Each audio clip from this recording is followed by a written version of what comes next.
over at ThomHartmann.com, we've got some really cool stuff. A lot of people don't realize that we produce a daily newsletter, and Sue puts we call it Sue's Daily Stack on there, which is literally a link to every story that I've talked about in the show. So all the research is right there. It's free. We don't share or sell our subscriber list. It's there's just it's there. It's there for you, and it's over at ThomHartmann.com. You can sign up for the free newsletter.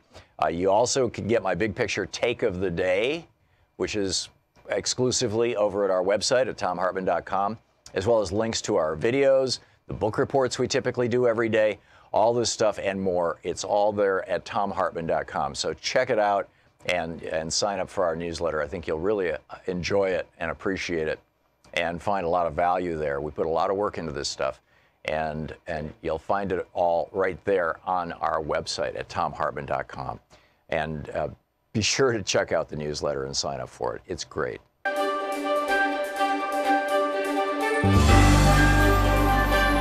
We're reading today from a book by Four Arrows, also known as Donald Jacobs or Don Jacobs. It's titled Point of Departure, Returning to Our More Authentic Worldview for Education and Survival.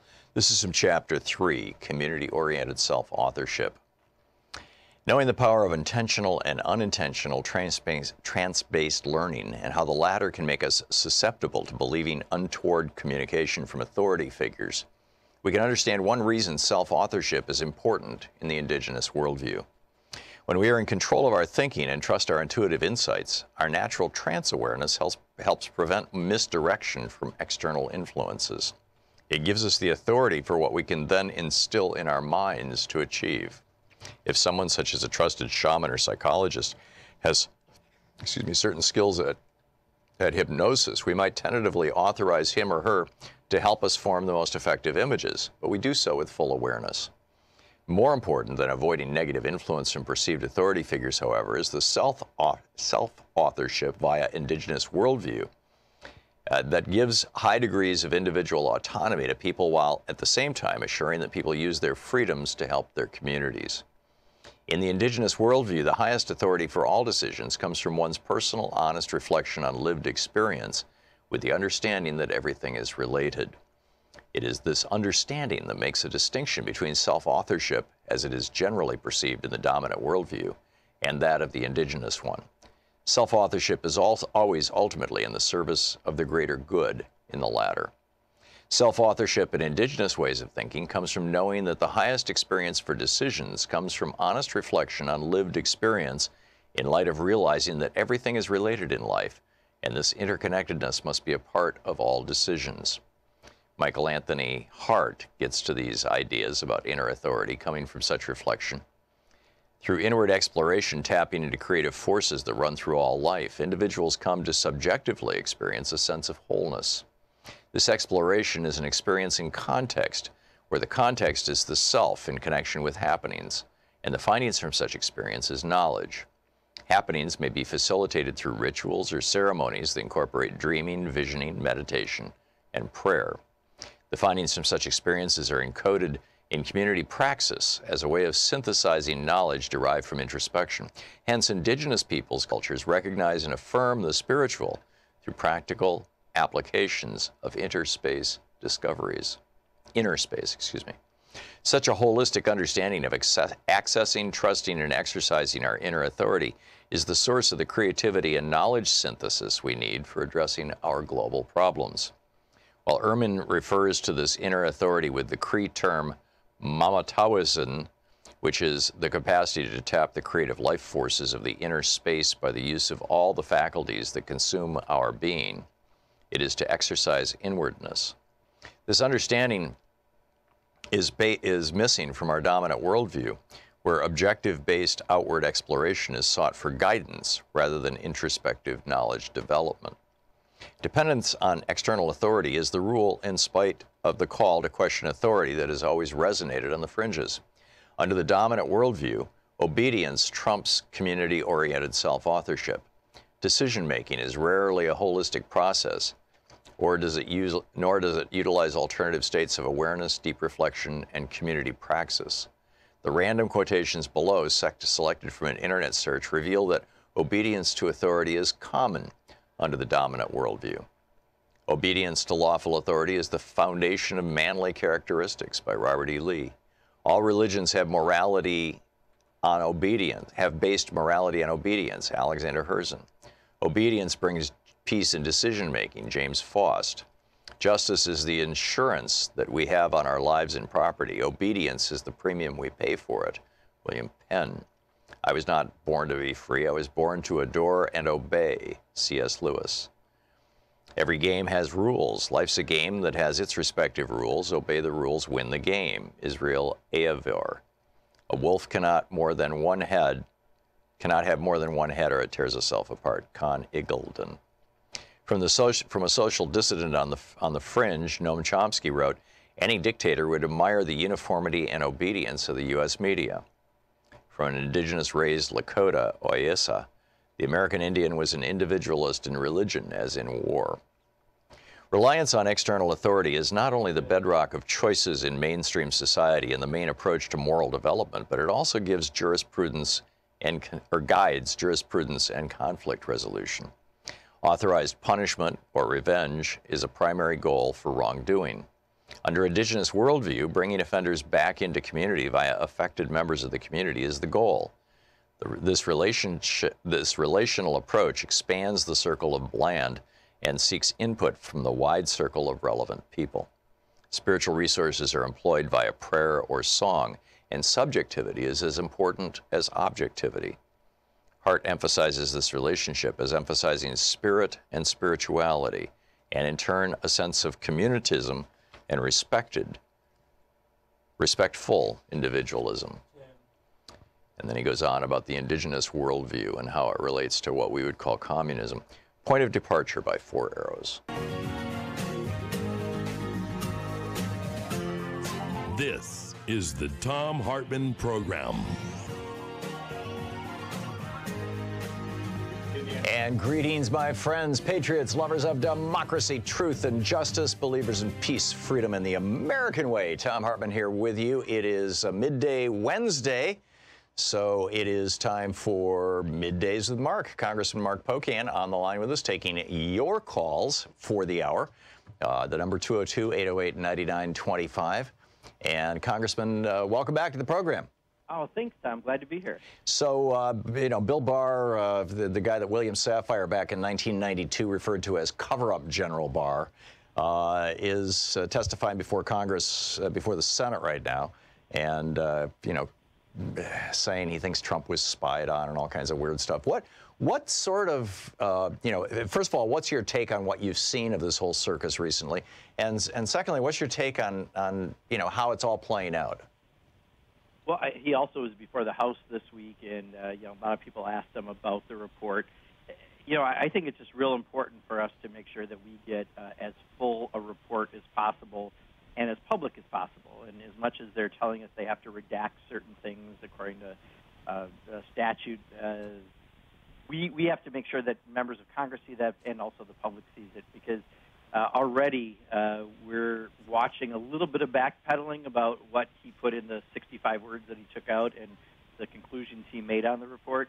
And I think you're going to find a lot of information that none of us have heard of before that's going to be really damning for the president, especially when it comes to obstruction. So, this is still the dog and pony show they're doing, but it all matters on getting that report. I was asked to get the taxes from Secretary Mnuchin.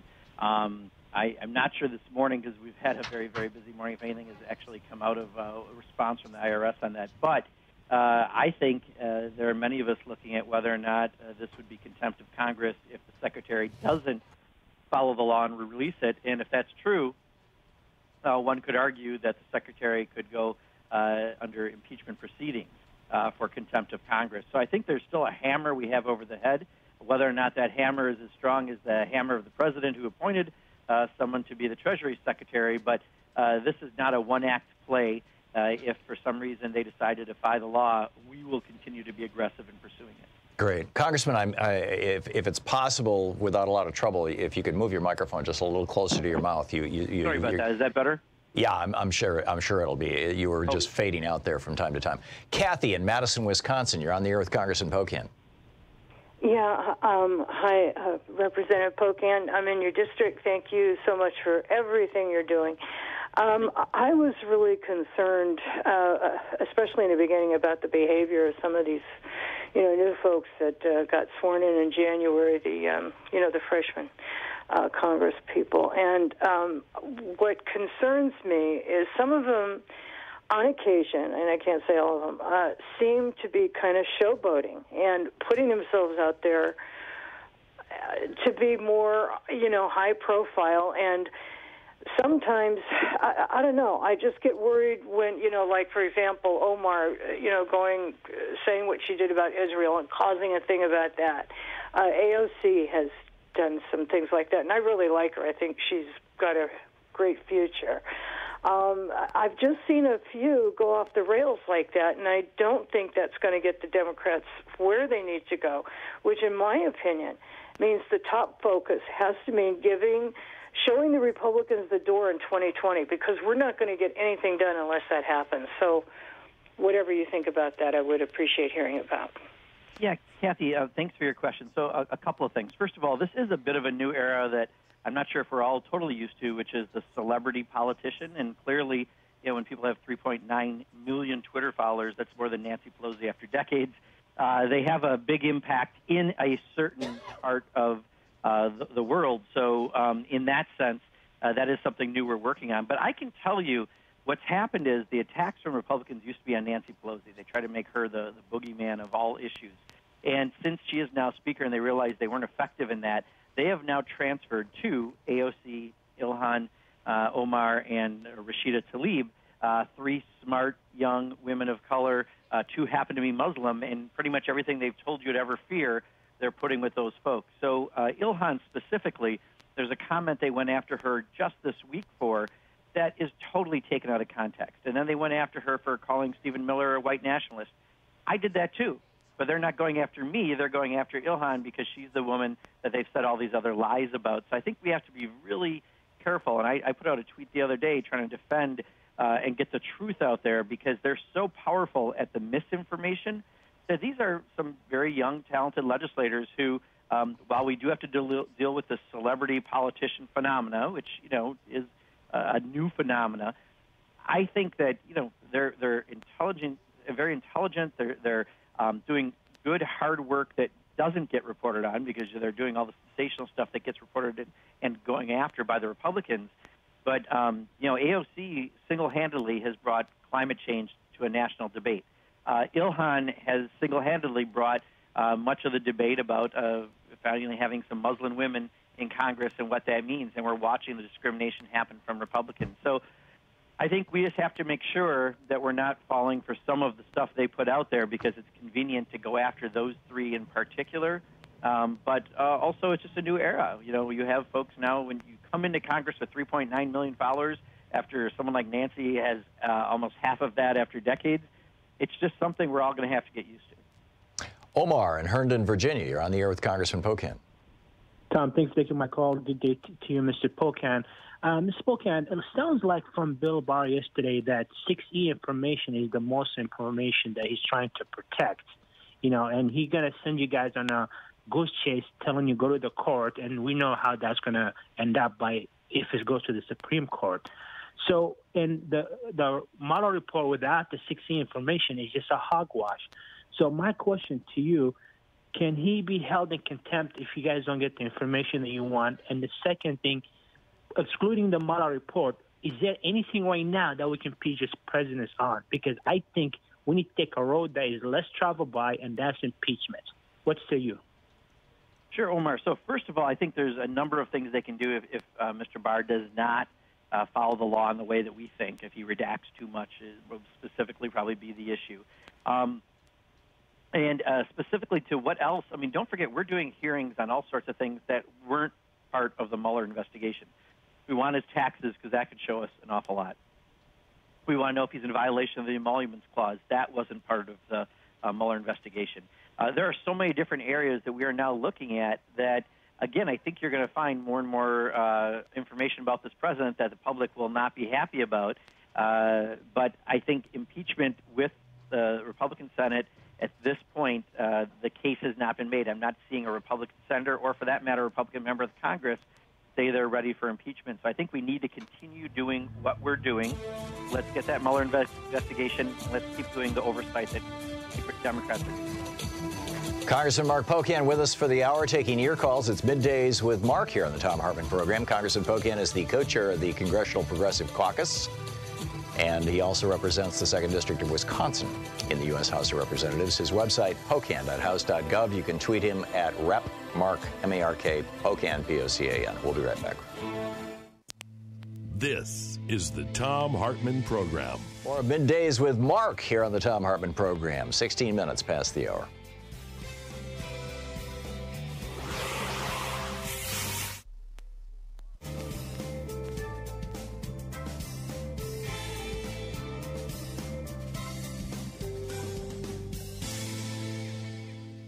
And welcome back. Jared in Downington, Pennsylvania. You're on the air with Congressman Pocan.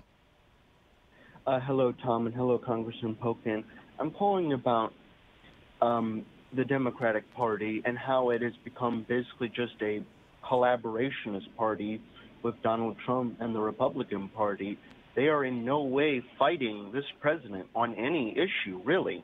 When it comes to things like Venezuela or fracking, or the military-industrial complex, or health care, or just simple things like looking up, like subpoenaing Trump's taxes or his businesses, or just stopping this flow of funding for any of these programs like ICE. They seem to be effectively what the Vichy France was to Nazi Germany during World War II, a collaborationist regime that exists to basically give the illusion that they are neutral or opposed to them. But what do you think? Yeah, Jared, I guess I'm in a different position because maybe I'm seeing the multitude of things, and it all depends what gets reported on, right, to really know what you're all hearing out there. But just to your checklist, on Venezuela, a bill got marked up this week from David Cicilline that'll be hitting the floor that says we can't have military intervention without congressional approval. So we are trying to address that. On Trump's taxes, we just put the request in from the Democrats, from the chair of the Ways and Means Committee, to get his taxes. On military, we just had a big win by fighting that unless we could get parity on non-defense, we just blocked a vote today that would have happened otherwise that some in leadership wanted us to do, but many of us wanted us to increase funding for education, healthcare, and infrastructure. And we were able to stop that from moving ahead. Healthcare, there's a Medicare for All bill that's introduced that has well over 100 Democrats already signed on, and I can't read my writing on the 5th issue. I apologize, Jared, but we are moving forward in a lot of areas. Whether or not those get reported, that's a fair criticism.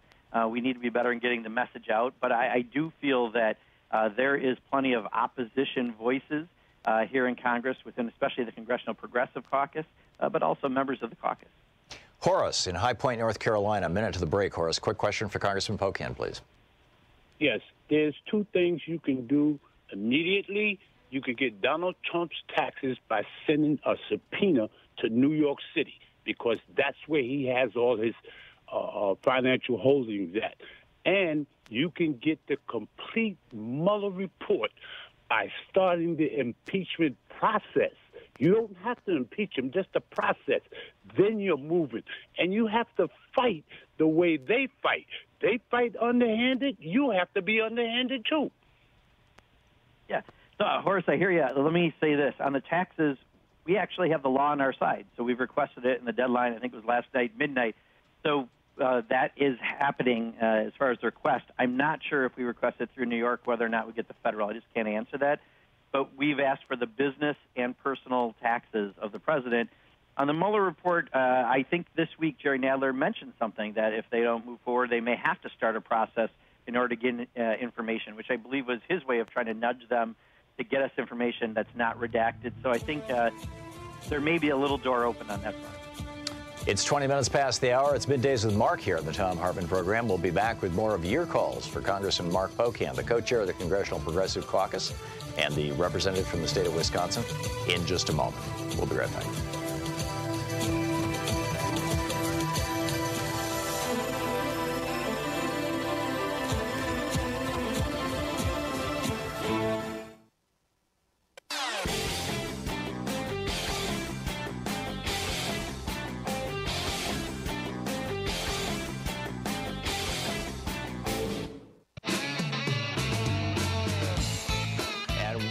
And welcome back. Thom Hartmann here with you. It's Middays with Mark. Congressman Mark Pocan taking your calls for the hour. Lawrence in St. Paul, Minnesota, listening on AM 950. You're on the air with Congressman Pocan.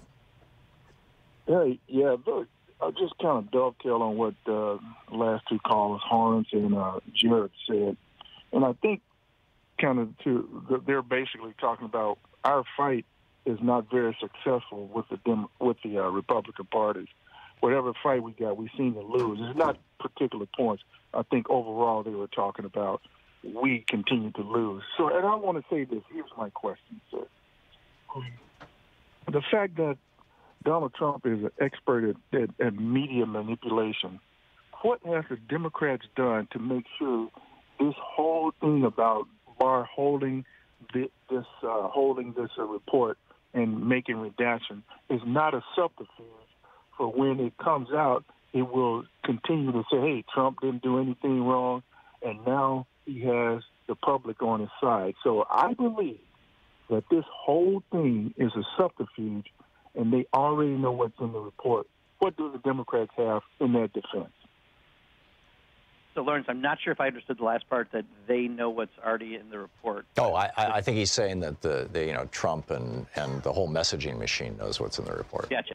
Well, I think I would say just the opposite. I think they're the ones who are failing after Trump got his attorney general to put 65 words out there and pretend like that was the report and say he was exonerated, but it's not exactly what he said in the report. And the president has said it repeatedly, and still only 29% of the people believe the report said he's exonerated, is a win for us. Subtract 29 from 100, and I think people still don't think the president didn't do anything. Then when we get the report, we have the ability to use that information to share with the public so they can see what's happening. So I think, Lawrence, I look at it differently. Maybe I'm more of a half full than a half empty cup guy when I try to look at these issues. But the fact that so few people think he's exonerated after he has said it over and over and over and over again, when we know 35% agree with him on anything and only 29% think he's exonerated, tells me even his most hardcore supporters think he did something wrong. And when we get that report and through the hearing process we're doing,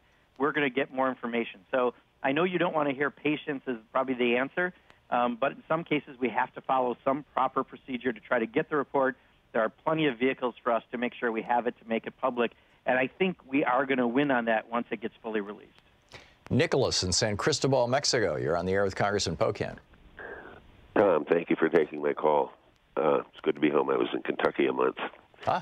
Congressman Pocan, a question that has been in my mind for a long time that I think is really important.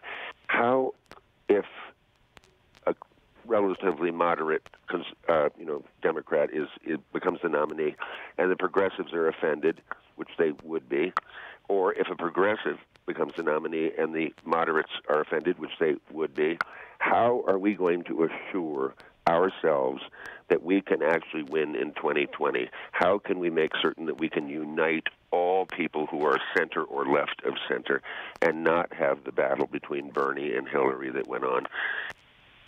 It is very concerning to me. I see a problem ahead, and I'm hoping there is some work being done that is attempting to stave the problem off. Yeah, Nicholas, I agree. I mean, after 2016, I think we're all concerned, right? We thought that was a race that we never should have lost. We thought that Donald Trump wasn't a serious candidate, and yet he was elected thanks to the Electoral College, not the popular vote, president. I think that's a big lesson we've all learned, and quite honestly, what I watched in the midterms were in places like Wisconsin, where we swept every state constitutional office in a state that Trump won. We learned our lesson. We picked up 7 governorships, and we picked up the majority in the House of Representatives. So I actually see us, while we still may have differences, and that's what a primary is about, we may, I may like the Bernie Sanders, Elizabeth Warren wing of the party, more than maybe some other wings of the party. I also understand that I want to beat Donald Trump, and whoever the nominee is, I'm going to be strongly behind, as will, I think, most people, and we want to make sure they're as progressive as possible in their policy, and they have opportunity through a VP pick to also, hopefully reach out to all elements of the party. But I think the focus will be that we need to have someone who's not Donald Trump, who represents most of our values, if not all of our values. And I think there'll be far more unity than you think, and that's just based on looking at that last midterm election. Don in St. Peters, Missouri. You're on the air with Congressman Pocan. We have 1 minute till we hit a hard break at the bottom of the hour. Okay, I'll make it quick. We just gave away a huge part of the middle-class wealth to the corporations and the rich in the tax cut. Why can't we use a portion of this to solidify the financials of Social Security by raising the corporate contribution to 2% without raising it on the individual? 2% out of their huge tax cut, no problem. 2% into Social Security, huge boost to the security of seniors and people paying into Social Security. Yeah, Don, I think we might be better keeping the Social Security tax the way it's structured, but lifting the cap. So those who are wealthiest who don't pay any more at, what is it, $126,000 or somewhere around that level, they don't pay another penny in. So actually it's a regressive tax. Let's lift that cap, and that's how we keep Social Security solvent. There we go. Congressman Mark Pocan is with us for the hour, taking your calls. It's Middays with Mark on the Thom Hartmann Program, first hour Wednesday. He's the co-chair of the Congressional Progressive Caucus, represents the 2nd District of Wisconsin. His website, Pocan, POCAN.house.gov. You can tweet him at Rep. Mark Pocan, as in Representative Mark Pocan. We'll be right back. You're listening to the Thom Hartmann Program. Call 202-808-9925. Talk media for the sane among us. Thom Hartmann with you, and Congressman Mark Pocan taking your calls. We'll be right back.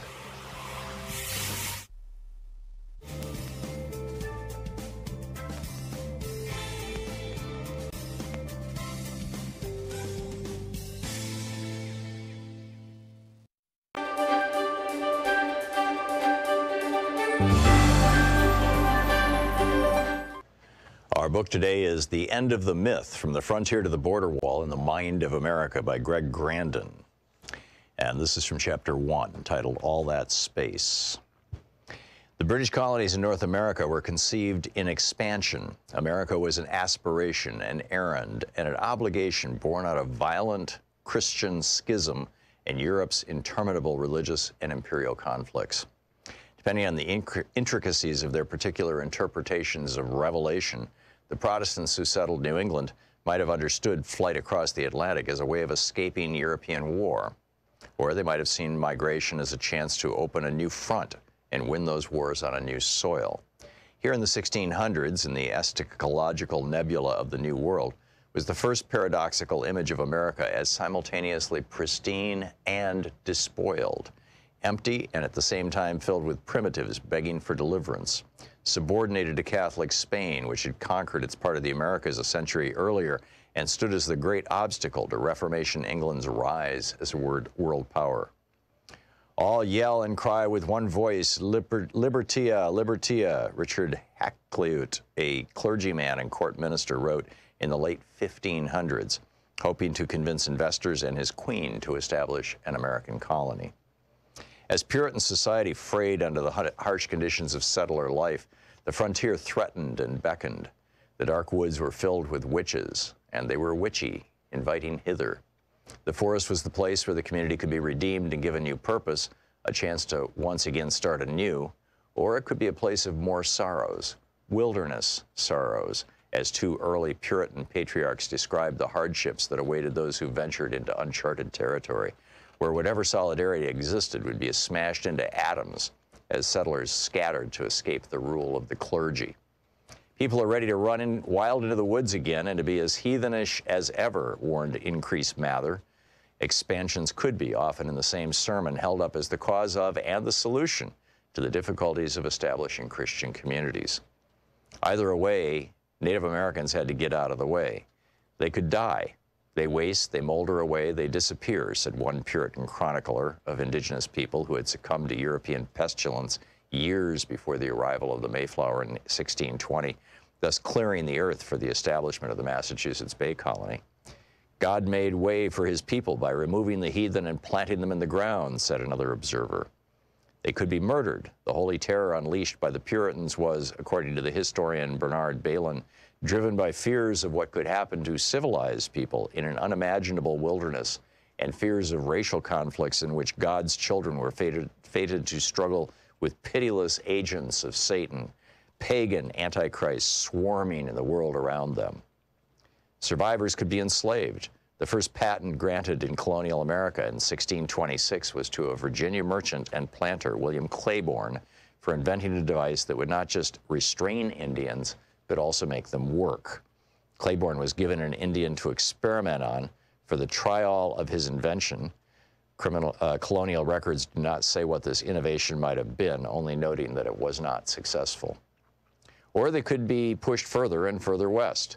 The prodigious and relentless population, complained New Orleans Spanish governor in 1794, progressively drives the Indian nations before them and upon us, seeking to possess for itself this vast continent which the Indians occupy between the Ohio and Mississippi rivers, the Gulf of Mexico, and the Appalachian Mountains. More than a century and a half later, writing in the early 1950s, the Mexican author and diplomat Octavio Paz made much the same point. America was, he writes, if anything, geography, pure space, open to human action. Since it lacked historical substance, ancient social classes, established institutions, religions, and hereditary laws, reality presented no obstacles other than natural ones. Men struggled not against history, but against nature.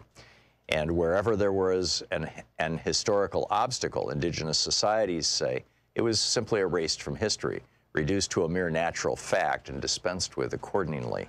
Evil is outside, part of the natural world, like Indians, rivers, mountains, and other obstacles that must be domesticated or destroyed. End of quote. The American Revolution is a permanent revolution, Paz went on, a nonstop expulsion of, quote, all elements foreign to the American essence, and a constant invention of itself. And anything that stands in the way of that invention, anything that is in any way irreducible or inassimilable to perpetual creation, be it Native American, Spanish America, or history itself, quote, is not American. Quote, in other places, the future is one of man's attributes because we are men. We have a future. In Saxon America, the process is inverted and the future determines the man. We are men because we are the future, and everything that has no future is not a man. End of quote. The United States, Paz said, offers no room for contradictions, ambiguity, or conflict. The nation flies forward swiftly, as if weightless across the land. Trying to stop North Americans moving west, Stephen Austin, the founder of Texas, said over a century earlier, was like trying to stop the Mississippi with a dam of straw. The drive west waxed and waned and burst forward with great passion during key moments. The book, The Edge of the Myth, by Greg Grandin. Want to connect with the show online? You can find the Thom Hartmann Program on Facebook, Twitter, and Instagram.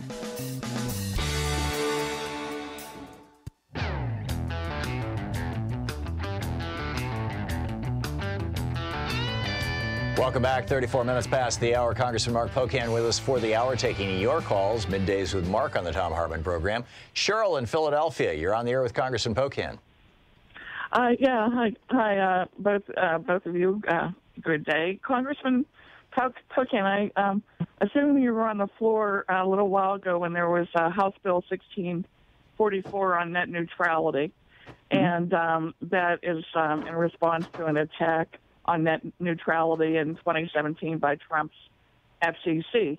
And then a Representative Greg Walden, Republican of Oregon, I guess not everybody's progressive like Thom Hartmann in Oregon. We have one Republican here. Yeah.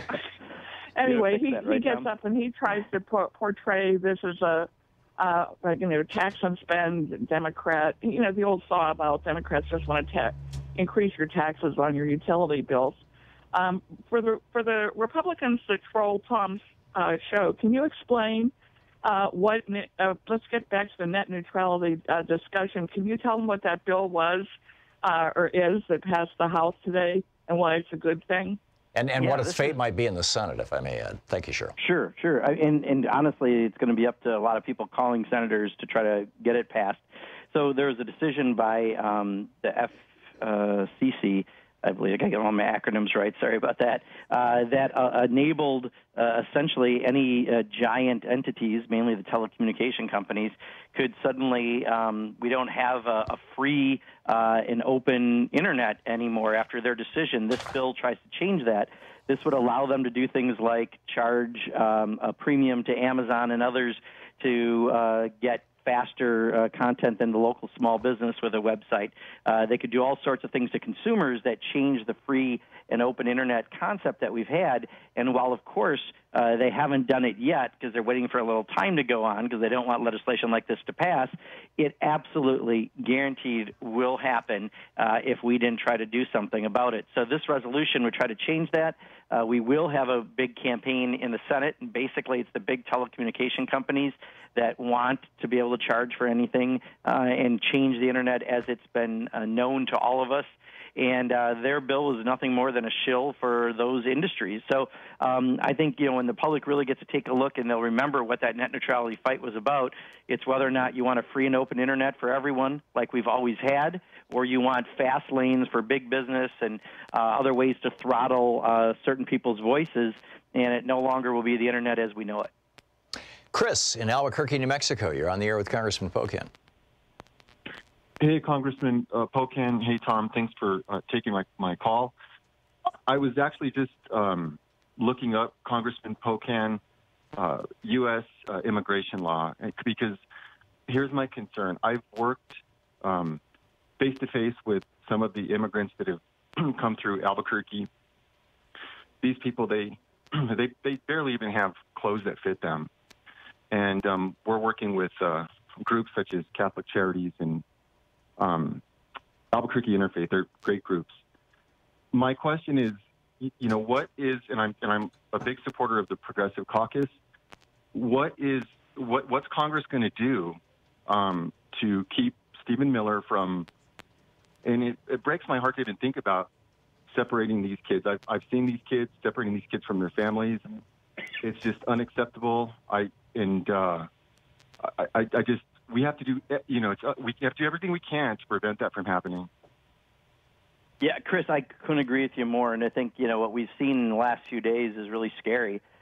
Taking back the name of the nomination for the ICE director, who clearly was already a very aggressively, using the agency as the president's police force, watching the Secretary of Homeland Security not be hard enough on immigrants, and then asking other people in the department to also submit resignations. This is clearly Stephen Miller looking at the election going, we won once on fear, let's do it again. And it's terrible. If they go back to the policy of separating families, I guarantee there will be a backlash from the public on this.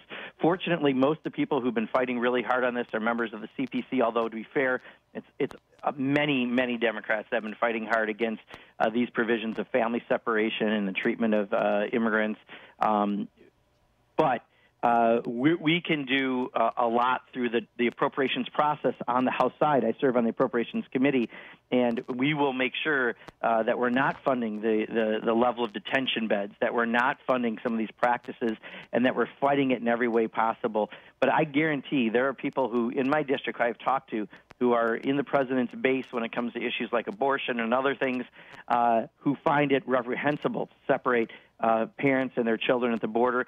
This will not work for the president. So if he decides to go the Stephen Miller way, he'll have less support, not more. And we will fight really hard on this because it will ruin, what the impact on people's lives is forever with what he's doing. And it's just why we find the policy so very repulsive. Joe in Cupertino, California. You're on the air with Congressman Pocan. Congressman Pocan, it's a pleasure to speak with you, sir. Tom, good morning. I was wondering if you were aware of what's called EB-5 visas. These are visas, it's called, I guess, the golden ticket, where a person would pay the United States government $500,000 or more to start a business in an area that's economically deprived, and by virtue of their contribution, I guess, obtain residency in the United States. Apparently, 10,000 people a year are admitted into the country, and what they apparently do is they donate it to the university of this, or they put this bathroom's name on, their name on this bathroom or this building, and then they're establishing residency.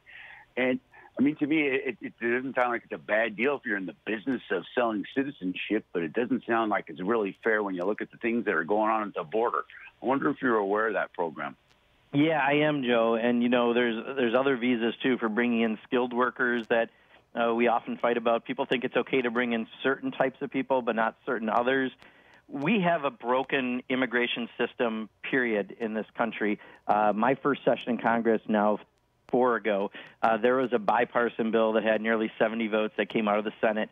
While not perfect, was a good base to have a pathway to citizenship for aspiring Americans, of which we have 13 million people here that would fall in that category, as well as stricter border protections, but having a more sane immigration process in place.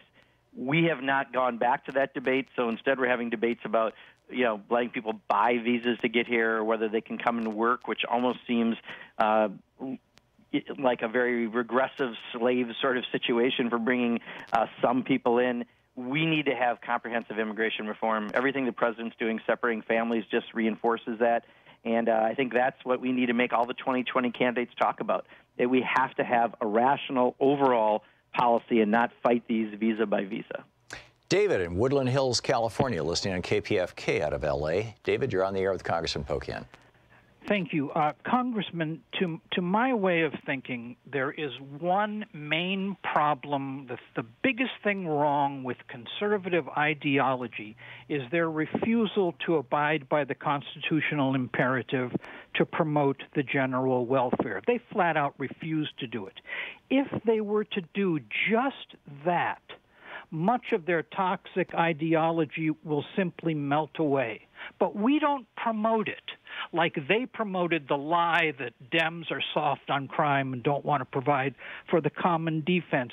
We don't promote the truth of promote the general welfare. I would like you to lead that charge. You should wear a T-shirt in Congress that says promote the general welfare. There should be a bumper sticker on your car says promote the general welfare. We should have bumper stickers and T-shirts everywhere saying this truth, and we don't do it. Yeah, David, you make a strong argument. I'm listening to what you're saying, and I think you're right in that Republicans clearly don't. They represent the special interests. They represent the wealthiest. All the legislation they work on moves to that end, and I do think the Democrats try to do exactly what you're saying. And I think that's where the average person is and what they expect from their government. So I think we could do a better job. I think part of the slogan of We the People is something that Democrats try to put forward. So kind of going to the concept you had, but from maybe a slightly different angle. And we've tried to do that in the last election cycle by double downing on the issues that people really care about. And I think that's how we took the majority. So I think you're onto something, David, and let me ponder that a little more. Lowell in Salem, Oregon. You're on the air with Congressman Pocan. Hi, Congressman Pocan. My question is on the Taxpayer First Act. And why specifically would Congress vote to prevent the IRS from offering a competing service to private online filing companies like Intuit and TurboTax? It seems like we need some free offerings for people to be able to file their taxes. And I would add to that, like Michael Moore pointed out in his movie Where to Invade Next, most of the European countries, they actually do your taxes for you and send you a bill with an itemization. Why are the Republicans opposed to that? Yeah, so Lowell, you bring up a really good point. There is a bill that had many good provisions around taxes that I'm not quite sure why leadership put up on a suspension calendar with almost no notice.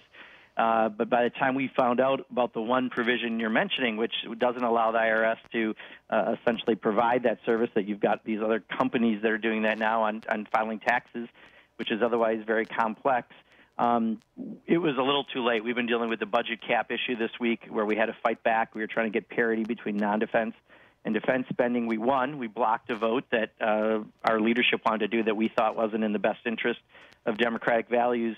And then this came up. And I know that there are people who are going to introduce bills to fix that specific provision. And John Lewis, who's the author of the bill, again, which had many other good provisions, said we can fix anything that people had a problem like that with. I think it just kind of slipped through, and I don't know why. There was very little notice to put on a suspension calendar for Congress. Congressman Mark Pocan is with us for the hour, taking your calls. It's Middays with Mark on the Thom Hartmann Program. His website, pocan.house.gov. You can tweet him at Rep. Mark Pocan. He's the co-chair of the Congressional Progressive Caucus, the big cheese progressive in the U.S. House of Representatives. And we'll be back, and he represents the 2nd District of Wisconsin. We'll be back with more of your calls for Congressman Pocan in just a moment. You're listening to Thom Hartmann. Visit thomhartmann.com for audio and video archives. New official title, Big Cheese. We'll be back with more of your calls for Congressman Pocan in just a moment.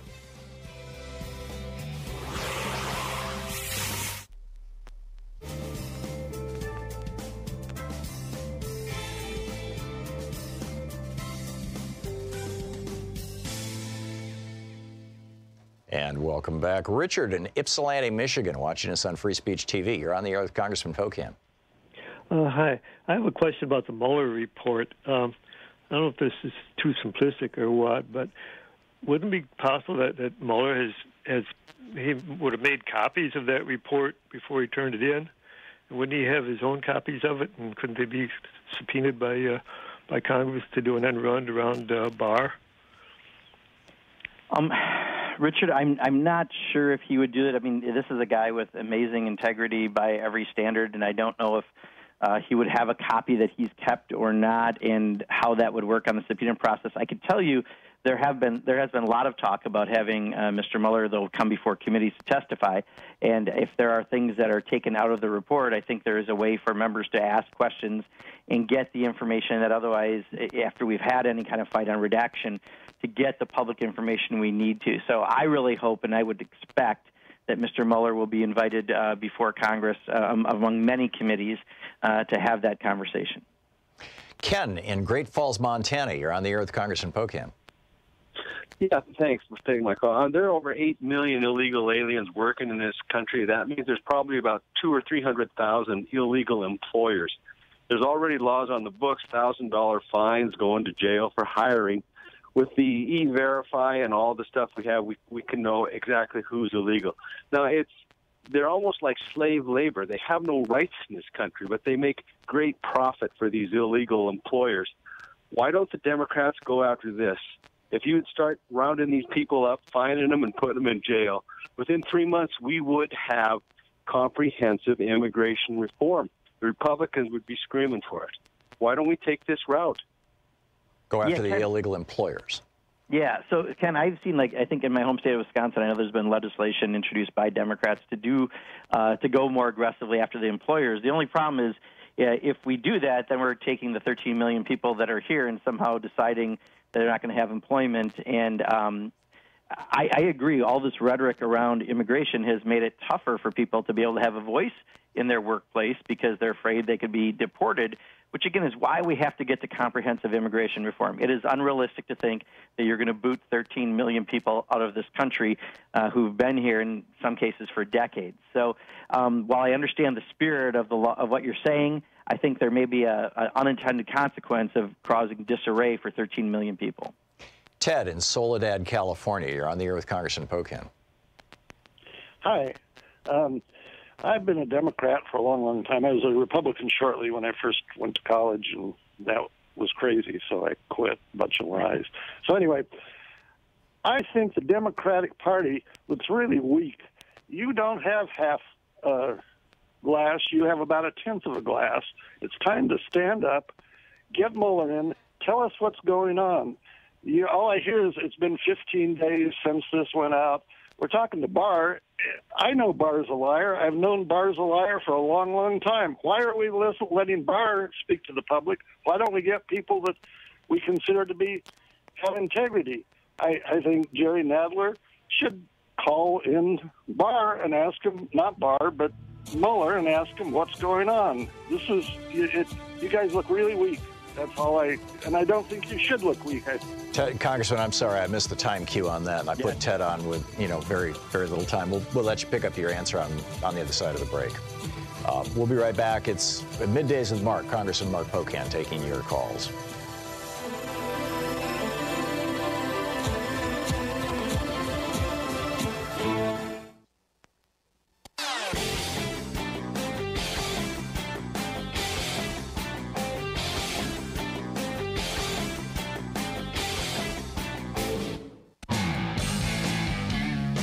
And welcome back. Middays with Mark here on the Thom Hartmann Program. Congressman, we just had a caller who was saying the Democrats are not being tough enough. Your response?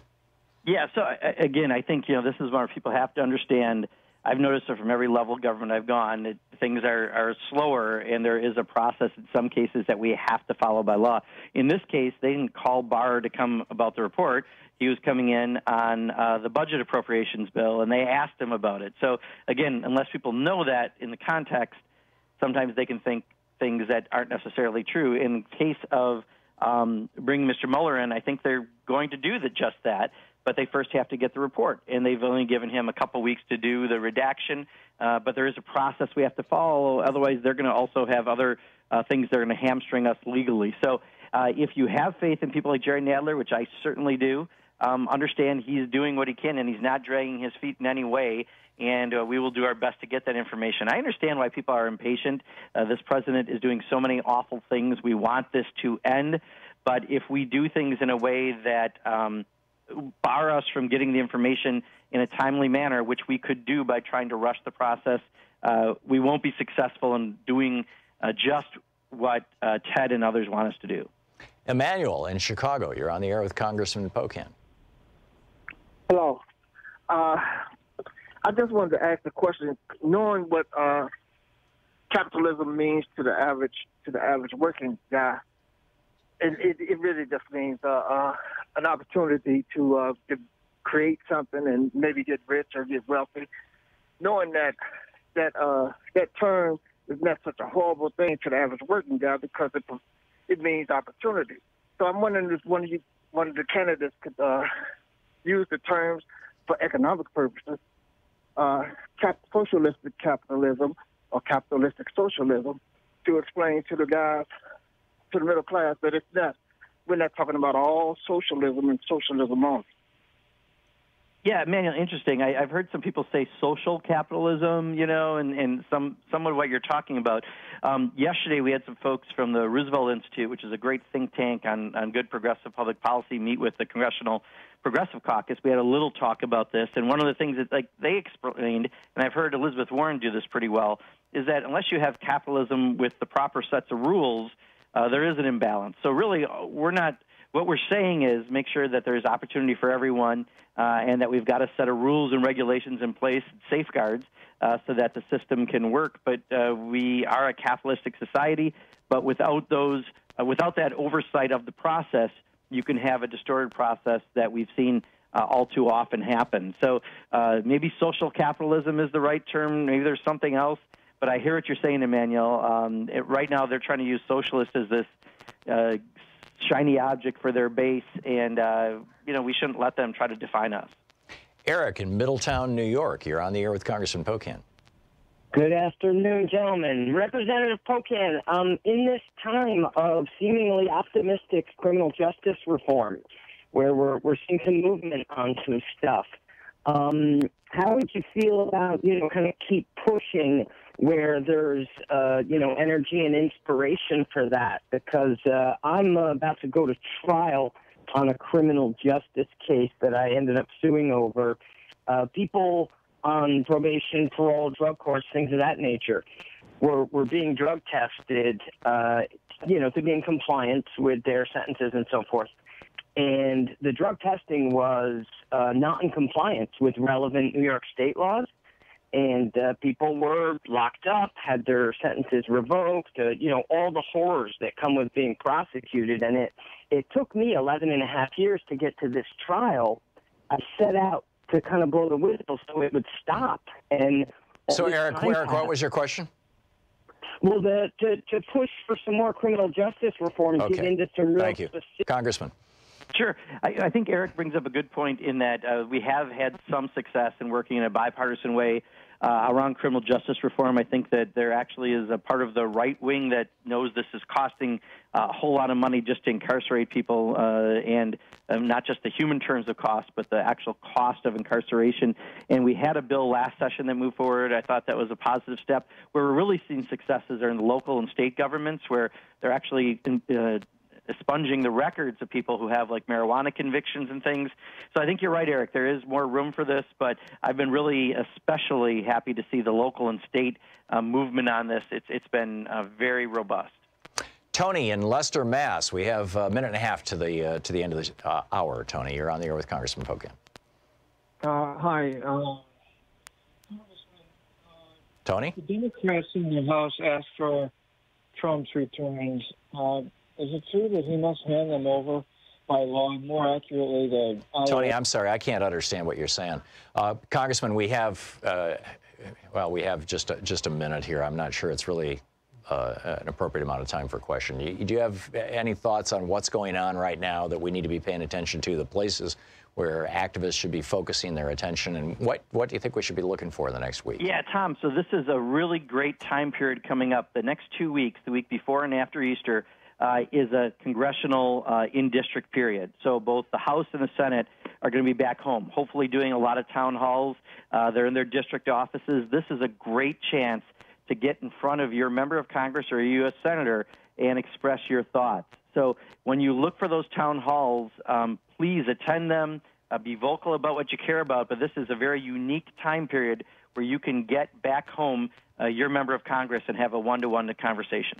Bernie always used to recommend that people would go, like find a school gymnasium or something that they could easily rent or set aside and then invite their member of Congress to come. In other words, set up their own town halls. Does that still work? I think the only problem is, like, my calendar has been booked for April for probably weeks already, and so it's a little hard to do it unless you do it early enough. But a lot of people do have town halls planned for the next 2 weeks. That's great.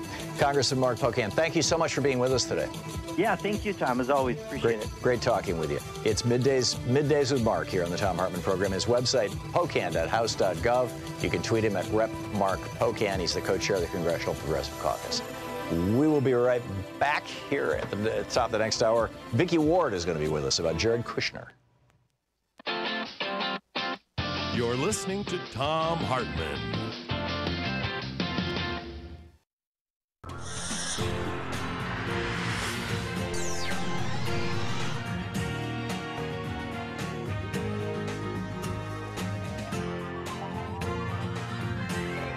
We say fight back!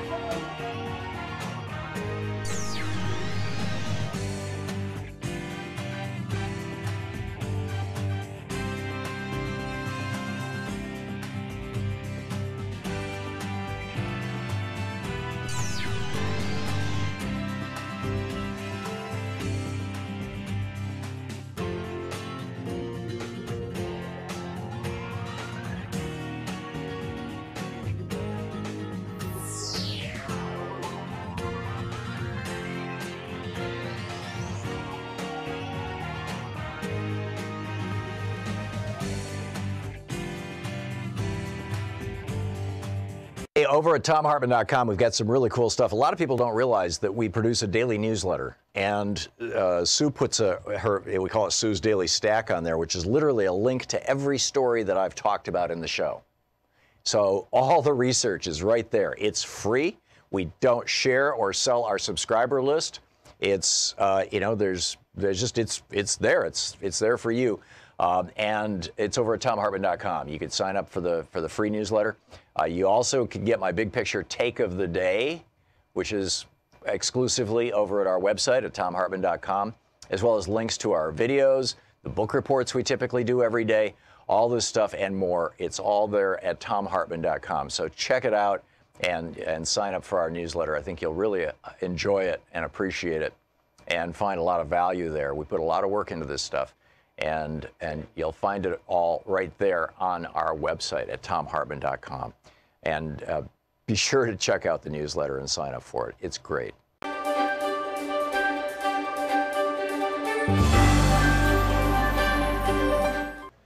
Our book today is The End of the Myth, From the Frontier to the Border Wall in the Mind of America by Greg Grandin.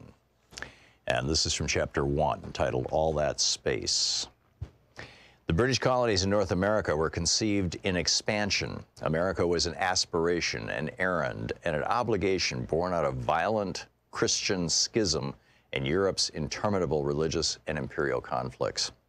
Depending on the intricacies of their particular interpretations of Revelation, the Protestants who settled New England might have understood flight across the Atlantic as a way of escaping European war, or they might have seen migration as a chance to open a new front and win those wars on a new soil. Here in the 1600s, in the eschatological nebula of the New World, was the first paradoxical image of America as simultaneously pristine and despoiled, empty and at the same time filled with primitives begging for deliverance. Subordinated to Catholic Spain, which had conquered its part of the Americas a century earlier and stood as the great obstacle to Reformation England's rise as a world power. All yell and cry with one voice, Libertia, Libertia, Richard Hakluyt, a clergyman and court minister, wrote in the late 1500s, hoping to convince investors and his queen to establish an American colony. As Puritan society frayed under the harsh conditions of settler life, the frontier threatened and beckoned. The dark woods were filled with witches, and they were witchy, inviting hither. The forest was the place where the community could be redeemed and given new purpose, a chance to once again start anew, or it could be a place of more sorrows, wilderness sorrows, as two early Puritan patriarchs described the hardships that awaited those who ventured into uncharted territory, where whatever solidarity existed would be smashed into atoms as settlers scattered to escape the rule of the clergy. People are ready to run wild into the woods again and to be as heathenish as ever, warned Increase Mather. Expansions could be, often in the same sermon, held up as the cause of and the solution to the difficulties of establishing Christian communities. Either way, Native Americans had to get out of the way. They could die. They waste, they molder away, they disappear, said one Puritan chronicler of indigenous people who had succumbed to European pestilence years before the arrival of the Mayflower in 1620, thus clearing the earth for the establishment of the Massachusetts Bay Colony. God made way for his people by removing the heathen and planting them in the ground, said another observer. They could be murdered. The holy terror unleashed by the Puritans was, according to the historian Bernard Bailyn, driven by fears of what could happen to civilized people in an unimaginable wilderness and fears of racial conflicts in which God's children were fated to struggle with pitiless agents of Satan, pagan antichrist swarming in the world around them. Survivors could be enslaved. The first patent granted in colonial America in 1626 was to a Virginia merchant and planter, William Claiborne, for inventing a device that would not just restrain Indians, but also make them work. Claiborne was given an Indian to experiment on for the trial of his invention. Colonial records do not say what this innovation might have been, only noting that it was not successful. Or they could be pushed further and further west. The prodigious and relentless population, complained New Orleans Spanish governor in 1794, progressively drives the Indian nations before them and upon us, seeking to possess for itself this vast continent which the Indians occupy between the Ohio and Mississippi rivers, the Gulf of Mexico, and the Appalachian Mountains. More than a century and a half later, writing in the early 1950s, the Mexican author and diplomat Octavio Paz made much the same point. America was, he writes, if anything, geography, pure space, open to human action. Since it lacked historical substance, ancient social classes, established institutions, religions, and hereditary laws, reality presented no obstacles other than natural ones. Men struggled not against history, but against nature. And wherever there was an historical obstacle, indigenous societies say, it was simply erased from history, reduced to a mere natural fact and dispensed with accordingly. Evil is outside, part of the natural world, like Indians, rivers, mountains, and other obstacles that must be domesticated or destroyed. End of quote.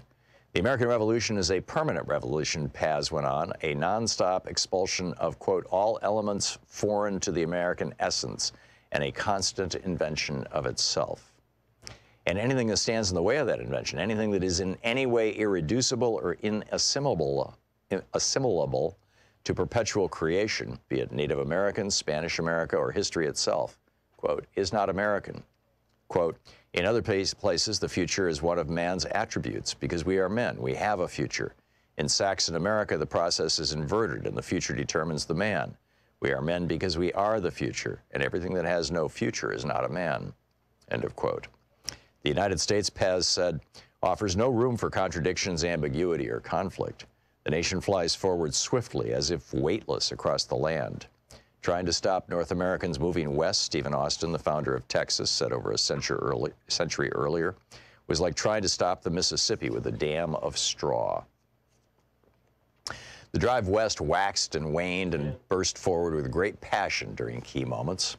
The book, The Edge of the Myth, by Greg Grandin. Want to connect with the show online? You can find the Thom Hartmann Program on Facebook, Twitter, and Instagram.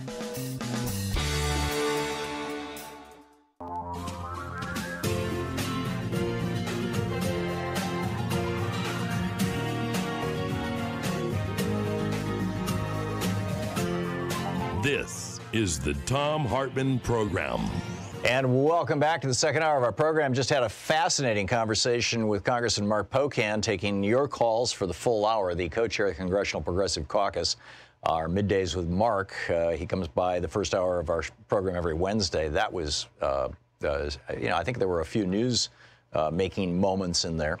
Online with us right now is Vicki Ward, the editor-at-large of the Huffington Post, author of the new book, Kushner, Inc., Greed, Ambition, Corruption, which is one of our book reports for the day.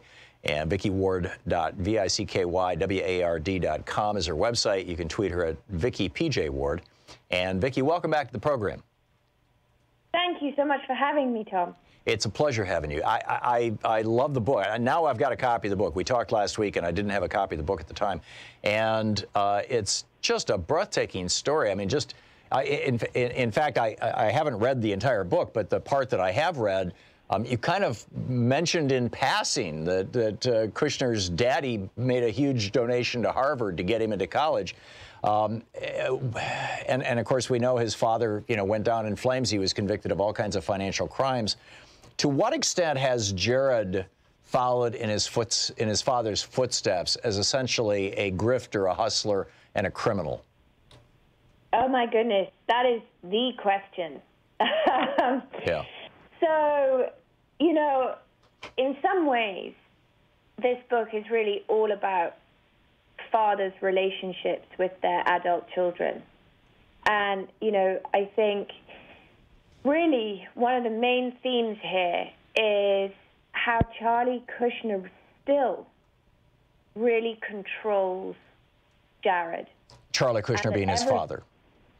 Yes, so that everything Jared Kushner does, even from inside the White House and certainly when it comes to foreign policy, is all really steered by his father and by his father's financial needs. You have to remember, so if you go back in time, that Charlie Kushner always raised Jared to be the heir, and that Charlie Kushner had these extraordinary ambitions. He wanted the Kushners to be the Jewish Kennedys. He made a lot of money very quickly in the real estate business in New Jersey, but then he spent that money on courting politicians. He clearly wanted a much grander, more powerful platform. But he started to cut corners because he does have this belief that rules really are for other people. And you have to remember that his own parents had had a horrific experience in the Holocaust. And there is, you can understand that if they had been done what they'd been told to do back in Poland, they'd be dead. So there is a mentality that rules are dangerous. And Charlie Kushner certainly believed, I spoke to one of the Kushner family members, he wasn't going to sit around and wait and see if Jared got into Harvard by himself. He was going to make sure that check got written. And in fact, I point out in the book, it actually, one of the checks for $1 million wasn't even from him. It was from the Kushner companies. But, this mentality, rules are for other people, which is why he then steals effectively from his siblings to pay for all these politicians, including Bibi Netanyahu, to come give speeches in his hometown in New Jersey. And this is then what gets him, sparks all the trouble that he then gets into, because the feds, then led by Chris Christie, then the U.S. attorney in New Jersey, get wind of what had started out as a civil family dispute. His brother sued him for basically stealing from him. The whole thing blows up, and Charlie, once he realizes the feds and Christie know things about his private life that he really wishes they didn't, and that Christie is threatening to air in a public courtroom, that is when Charlie snaps and basically hires a prostitute and sets up his own brother-in-law in a sting. He films the encounter with a prostitute and sends it to his sister. Well, I mean, that's one of the reasons also that he has to plead guilty, because he couldn't stand in front of a jury after that and tell them what a good person he was. But what's so fascinating is the impact on Jared. Jared doesn't think that what happened to his father is the sort of right and natural consequences of breaking the law. Jared thinks that Chris Christie had no business getting involved in what was essentially a family dispute. And that is why many years later, Jared took very little time in firing Chris Christie from the transition and ripping up all the work that had been done on the transition. You know, Jared's mentality is all about, after that, how do I avenge my father? How do I rehabilitate the family name? And he follows Charlie's instructions. Charlie masterminds everything that Jared does, even from jail. Charlie comes up, he's advised by a New York public relations guru, a three-point plan: sell up in New Jersey, buy a trophy building in New York. So that's point one. Point two is have Jared buy a media outlet, not just so he can control the media, but so that it puts him into the right social networking group. And third, have Jared date someone prominent. And all of these things have come about. But really, it's Charlie pushing all the buttons. When they buy 666 Fifth Avenue with 97% leverage right before the financial crash, nobody thought it was Jared, who was straight out of law school, who was really doing any of this. It was all Charlie. And when the building then had to go through a restructuring, sort of in 2011, you know, Charlie was technically not allowed to have anything to do. It was a condition of the lenders, because he'd gone to jail. He was not allowed to have any involvement in the day-to-day running of this building. So Jared would show up and tell the room during this restructuring that he was putting his lawyer on speakerphone. Well, everyone in the room, none of them had brought their lawyers. They knew exactly what was really going on. It was Charlie being put on speakerphone, and it was Charlie who was calling the shots. And Jared, you know, as he got older, would say to people, well, you really want to do what I say, because if you don't, you're going to have to answer to my father, and he's a lot less pleasant to deal with. They would use each other. So you have to remember the close-knit nature of the relationship, the pressure on Jared to rehabilitate this Charlie Kushner, and that his father is facing this ticking time bomb financially as Jared goes into the White House. Right. Vicki Ward, we're running out of time here. Real quickly, I'm curious to what extent this, you know, convicted felon and grifter, Charlie Kushner, Jared's dad, is influencing policy in the current White House. To what extent is Charlie driving what Donald Trump is doing? Well, look, as I say in the book, it was Charlie who asked for $1 billion in the spring of 2017 from the Qatars, this very rich kingdom in the Middle East, who are rivals of Saudi Arabia. Right after that, Jared, make no mistake, we would never have made the first U.S. official visit abroad would never have been to Saudi Arabia if Jared had not pushed it. Right.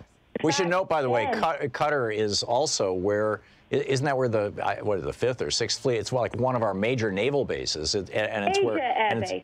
Yeah, major air base. Or air base. Okay, thank you. And so 10 days after the summit, Rex Tillerson and James Mattis are absolutely horrified to discover this summit was supposed to be all about cooperation in the Gulf. So 10 days after, the Saudis then lead a blockade of Qatar because they want to overthrow the rulers there and and it's all about money. They want their money. And Rex Tillerson and James Mattis knew They didn't know, obviously, that Charles Kushner at that moment had asked the Qataris for $1 billion and been turned down. But they did know that the only person in the White House who would have greenlit a blockade of a country where there is an American air base would have been Jared Kushner. And that's when it all became extremely dangerous. And fast forward 9 months, the U.S. withdraws its support for the blockade within a 2-week period of basically a Canadian company whose largest outside shareholder is the Qatar government bailing out the Kushners. And Congress is quite rightly all over this right now, as are other prosecutors, and they should be, because this is going to be the story of the 2020 election. That's extraordinary that U.S. foreign policy with an ally, trashing an ally, is being done in order to raise $1 billion for Jared Kushner to save this building that he stupidly bought. And Charlie Kushner, amazing. Vicki Ward is the author of the new book, Kushner, Inc., Greed, Ambition, Corruption. Vicki, thank you for dropping by. Thank you for having me, Tom. Always a pleasure. It is a brilliant book you've written. Thank you so much. This is the Thom Hartmann Program. It's coming up on 17 minutes past the hour. We'll be back with more of the news of the day and your calls in just a moment.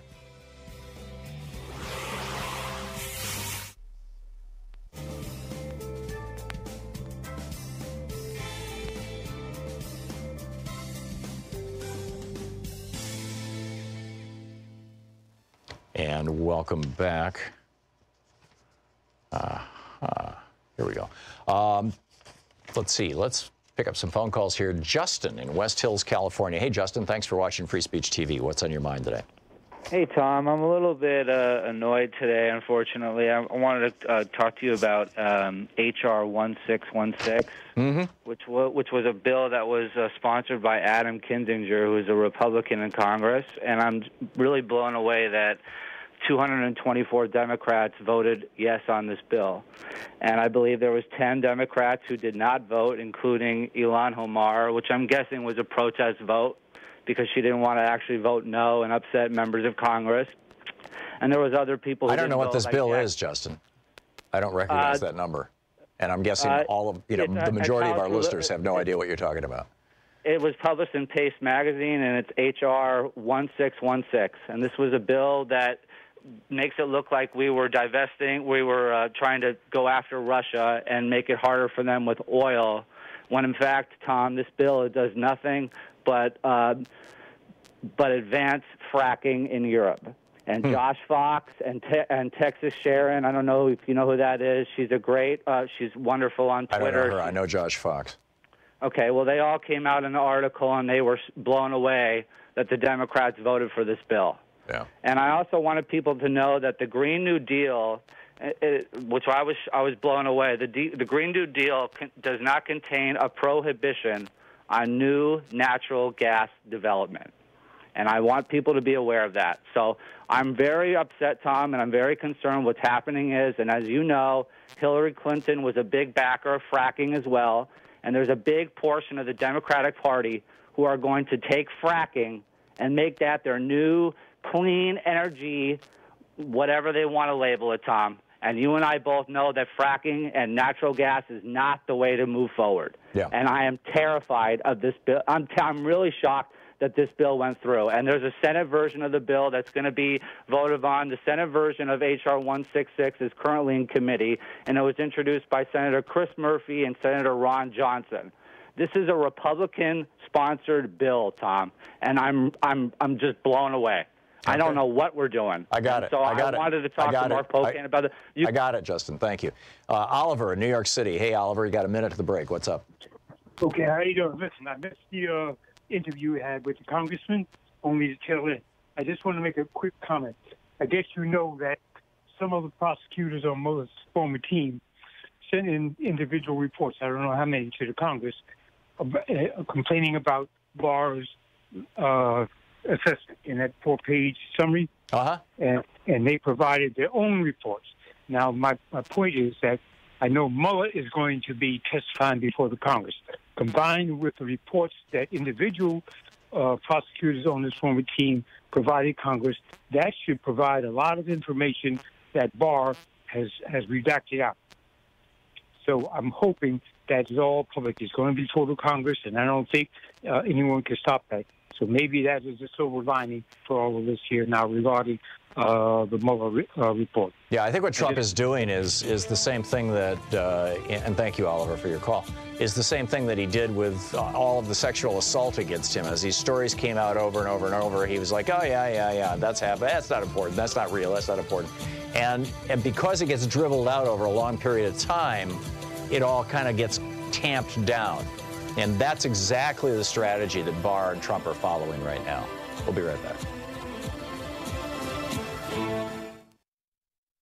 Hey, over at ThomHartmann.com, we've got some really cool stuff. A lot of people don't realize that we produce a daily newsletter, and Sue puts we call it Sue's Daily Stack on there, which is literally a link to every story that I've talked about in the show. So all the research is right there. It's free. We don't share or sell our subscriber list. It's there's just it's there. It's there for you. And it's over at ThomHartmann.com. You can sign up for the free newsletter. You also can get my big picture take of the day, which is exclusively over at our website at ThomHartmann.com, as well as links to our videos, the book reports we typically do every day, all this stuff and more. It's all there at ThomHartmann.com. So check it out and sign up for our newsletter. I think you'll really enjoy it and appreciate it and find a lot of value there. We put a lot of work into this stuff. And you'll find it all right there on our website at ThomHartmann.com. And be sure to check out the newsletter and sign up for it. It's great. Want to connect with the show online? You can find the Thom Hartmann Program on Facebook, Twitter, and Instagram.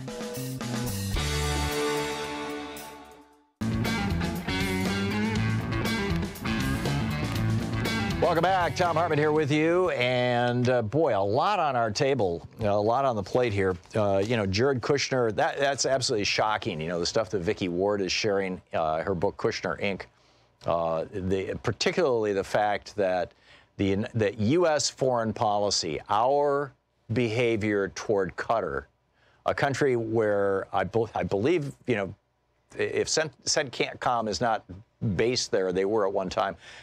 This is, one of our major allies in the Middle East.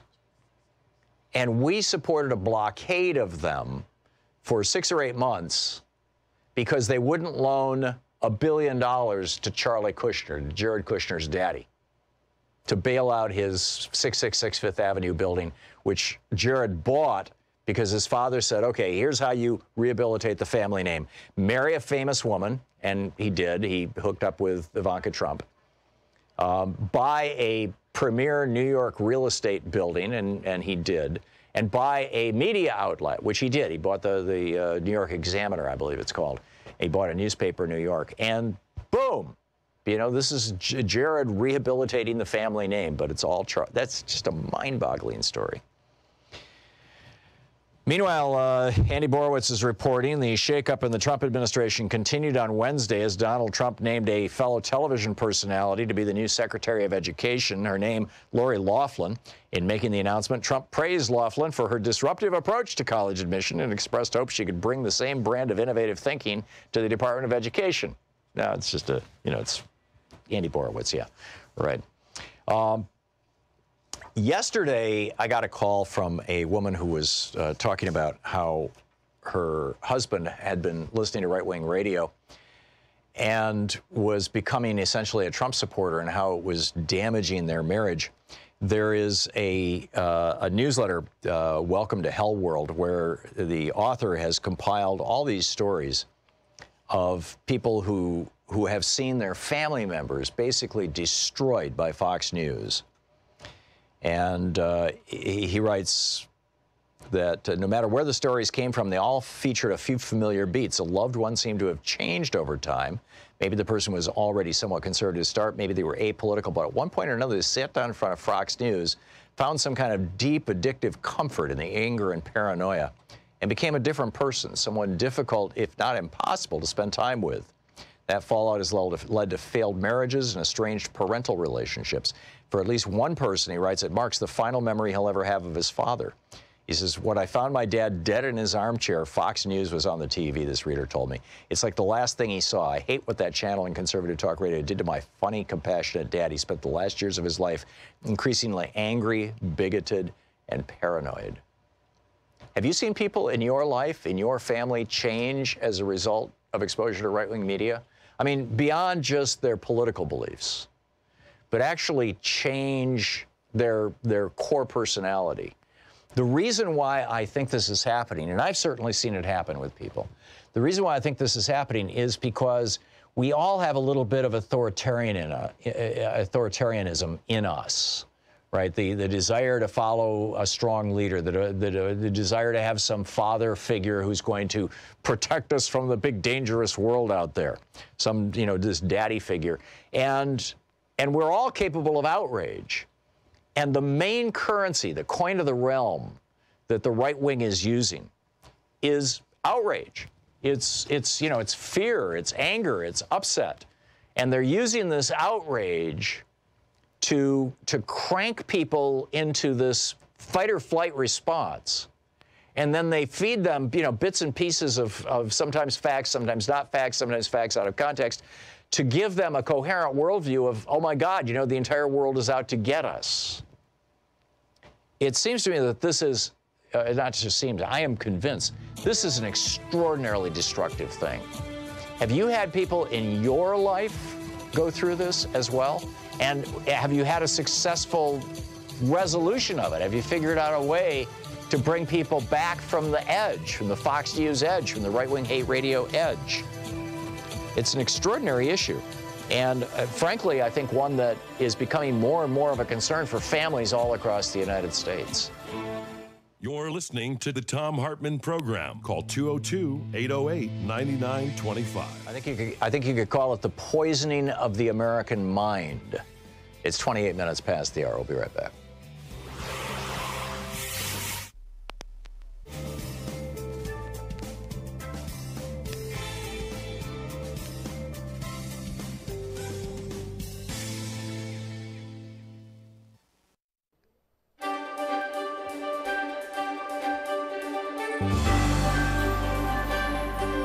Our book today for the Thom Hartmann Book Club is Notes on a Nervous Planet by Matt Haig. This is from the chapter, well, it starts with the chapter, A Life Edit, on page 4. I was scared. I couldn't not be. Being scared is what anxiety is all about. The bouts are coming closer and closer. I was worried where I was heading. It seemed there was no upper limit to despair. I tried to distract myself out of it. However, I knew from past experience alcohol was off limits, so I did the thing that had helped before to climb out of a hole, the thing I forget to do in my day-to-day life. I was careful about what I ate. I did yoga. I tried to meditate. I lay on the floor and placed my hand on my stomach and inhaled deeply, in, out, and noticed the stuttery rhythm of my breath. But everything was difficult. Even choosing what to wear in the morning made me cry. It didn't matter that I had felt like this before. A sore throat doesn't become less sore simply because you felt it before. I tried to read, but found it hard to concentrate. I listened to podcasts. I watched new Netflix shows. I went on social media. I tried to get on top of my work by replying to all my emails. I woke up and clasped my phone and prayed that whatever I could find there would take me out of myself. But, spoiler alert, it didn't work.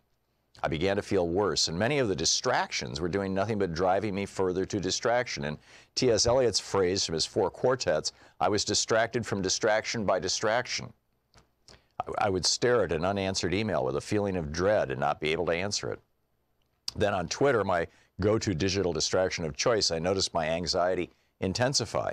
Even just passively scrolling my timeline felt like an exposure of a wound. I read news websites, another distraction, and my mind couldn't take it. The knowledge of so much suffering in the world didn't help put my pain in perspective. It just made me feel powerless and pathetic that my invisible woes were so paralyzing that when there were so many visible woes in the world. My despair intensified. So I decided to do something. I disconnected. I chose not to look at social media for a few days. I put an auto response on my emails too.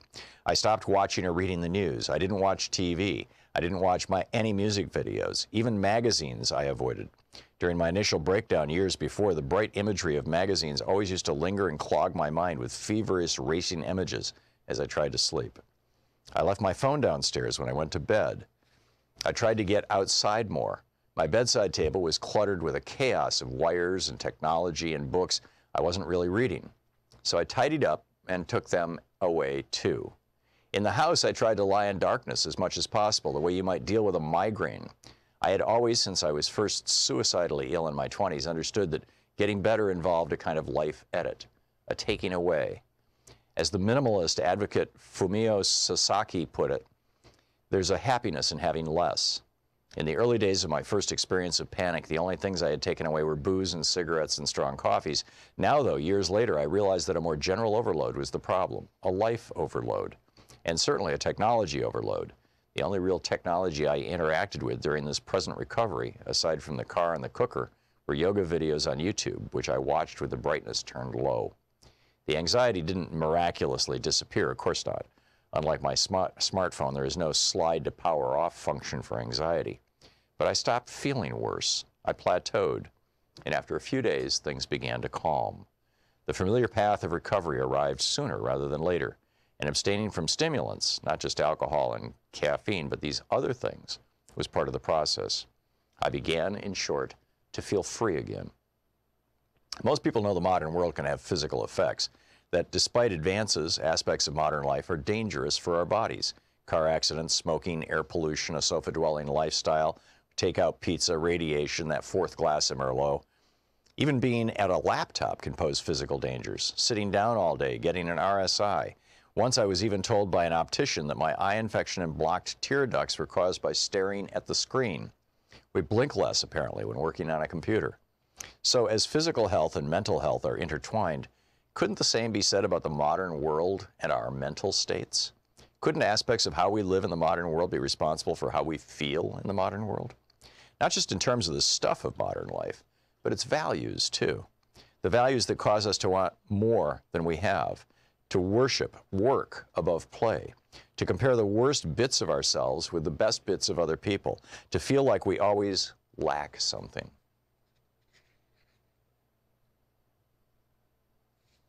And as I grew better day by day, I began to have an idea about a book. This book right here. I've already written about my mental health and reasons to stay alive, but the question now was not why should I stay alive? The question this time was a broader one. How can we live in a mad world without ourselves going mad? As I began researching, I quickly found some attention-grabbing headlines for an attention-grabbing age. Of course, news is almost always designed to stress us out. If it was designed to keep us calm, it wouldn't be news, it would be yoga or a puppy. So there's an irony about news companies reporting on anxiety while also making us feel anxious. Anyway, here are some of the headlines. Stress and social media fuel mental health crisis among girls, from The Guardian. Chronic loneliness is a modern-day epidemic, from Forbes. Facebook may make you miserable, says Facebook, Sky News. Steep rise in self-harm among teenagers, from the BBC. And on it goes. The book Notes on a Nervous Planet by Matt Haig. Want to connect with the show online? You can find the Thom Hartmann Program on Facebook, Twitter, and Instagram.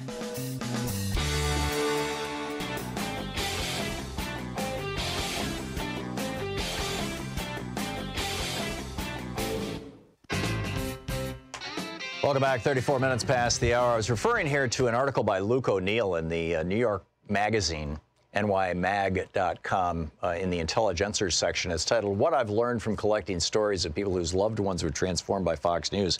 He writes, many Americans blame Fox News for changes in their loved ones. They say that the friends and family members have been lost to a 24/7 stream of right-wing propaganda. Dozens responded to my piece talking about the sad, lonely twilight of their parents' or grandparents' lives, having disowned much of their families over political disagreements. Young parents write that they don't want to bring their children to visit aging Fox-brainers. I've heard from several people that Fox News is a key factor in a divorce. They call this Fox addiction. I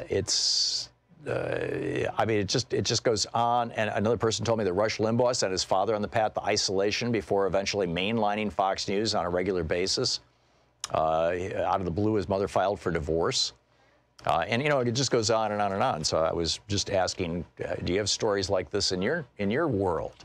Tim in Beaverton, Oregon. Hey, Tim, what's up? Yeah, Tom, you know, it just hit me at home because I experienced it the last couple of days. I've got a neighbor across the street, and she's very religious, and she's a Republican, and she prays a lot, she says.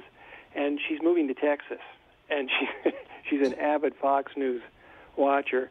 And I said, so the godless gays are taking the guns, and she smiled. You see what I mean? Yeah. That's the kind of mentality that's permeating a lot of this country, and it's scary stuff.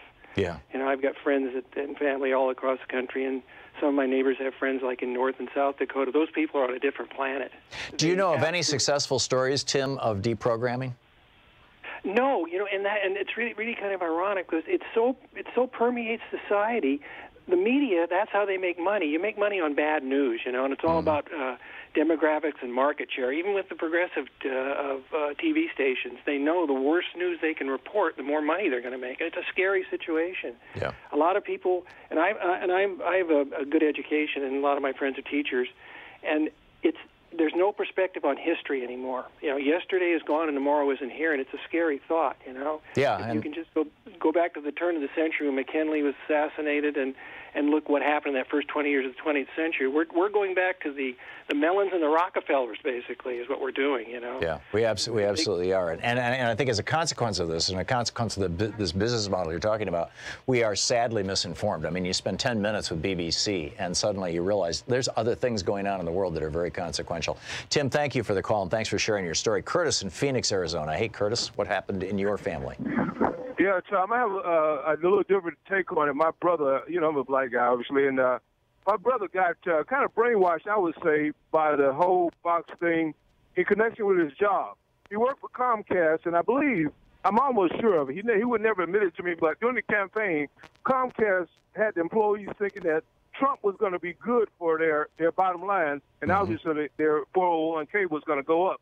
And I couldn't get him, no matter what, I couldn't get him to reason that, you know, Trump was going to be bad for the country. Right. He was so stuck on this Les Moonves thing. Yeah, he might be bad for the country, but he's going to be good for my 401k. And I really believe that's some of what it's all about. Wow. Like right now, we stopped talking right after Trump got elected. And in the last conversation we had about it, he said, well, Trump is an idiot. He's his own worst enemy. And we just don't even talk about it. But I really think what's going on is the media has run a con game on American people using greed. It's the old pigeon drop concept, the old pigeon drop con where guy offering you a pile of money if you put your money with his money. Right. And the media is this third person that's telling everybody, yeah, go with Trump, put your money in the envelope with Trump because he's gonna put you on top. And like the people who fall for that con, they believe that Trump really is gonna do it. And until they realize they've been conned, like all these people that lose all their life savings, it's almost like they can't help themselves. They done hitched up to his wagon, and they can't go back on him now because everybody they know, they've all fallen for the con. So it's like, you know, everybody's jumping on the same bandwagon. That's amazing. I love that metaphor of the pigeon drop, and I think you're absolutely right. You know, it's where you know, the con artist comes to the mark and says, you know, I've got $1,000. Well, you know, I don't need to go through the whole thing. People can look it up. But I think you're absolutely right, Curtis. I think that's exactly what's going on. Thank you for sharing your story with us, too. And good luck with your brother. Jeremy in Naperville, Illinois. Hey, Jeremy, what's on your mind? What story do you have? I just want to... I was listening to your show, and I was listening to, like, the whole effect of media, and I wanted to make the point that, you know, most of the media you see out there, I'm not talking just about news, but I'm talking about in Hollywood and in academia, most of it is progressive. So, I mean, if you want to look at, I think it'll only be fair that if you want to look at... I don't think that's true at all, Jeremy. You're not seeing... you know, I can't...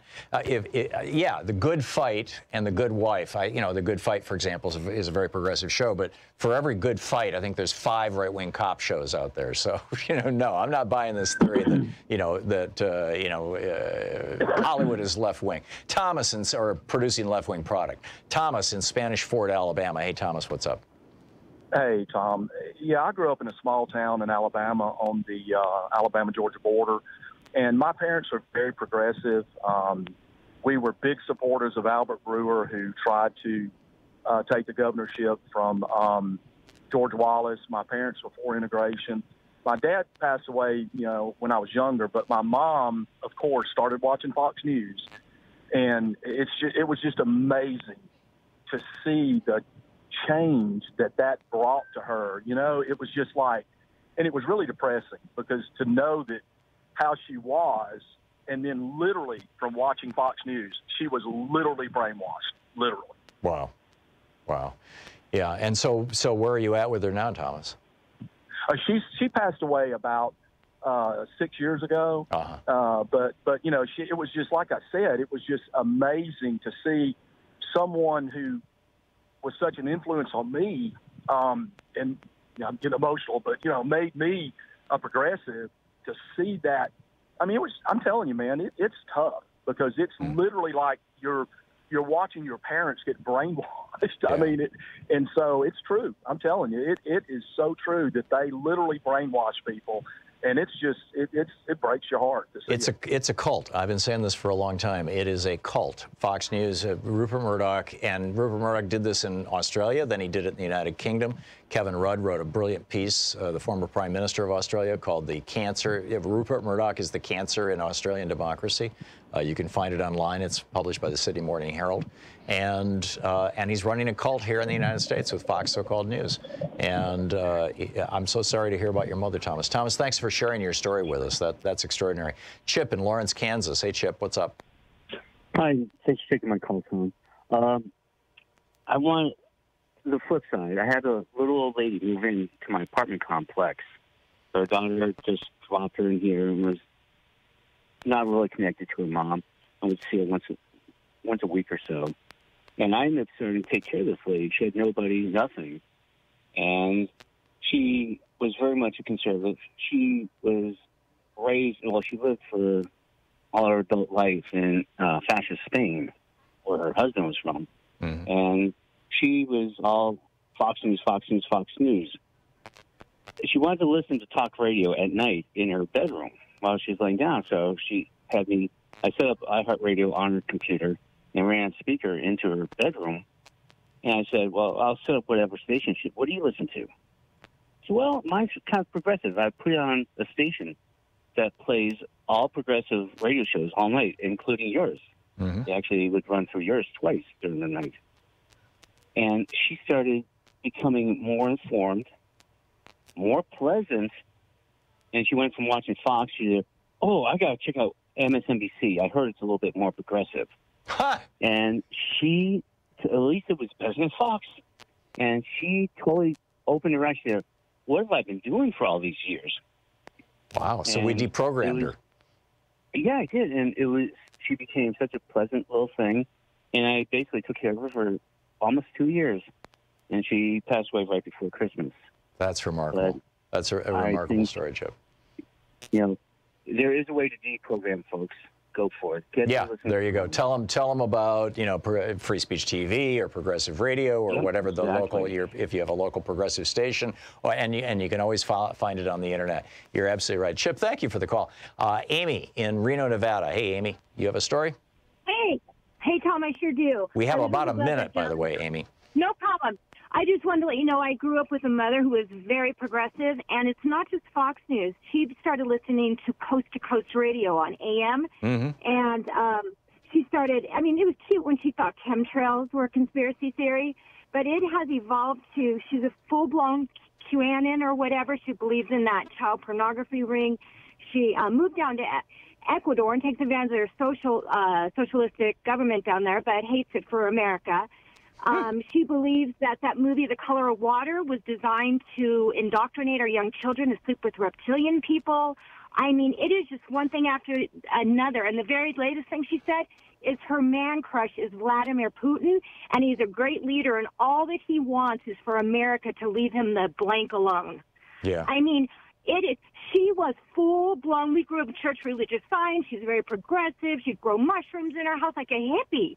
Mm-hmm. And she's just turned into this paranoid conspiracy theorist. And it's sad. And I don't know how to deprogram her. That's amazing. I remember when Art Bell used to just be this kind of, you know, curmudgeonly, fascinating conspiracy guy. But, I watched his show in particular after he died when the new guy took over.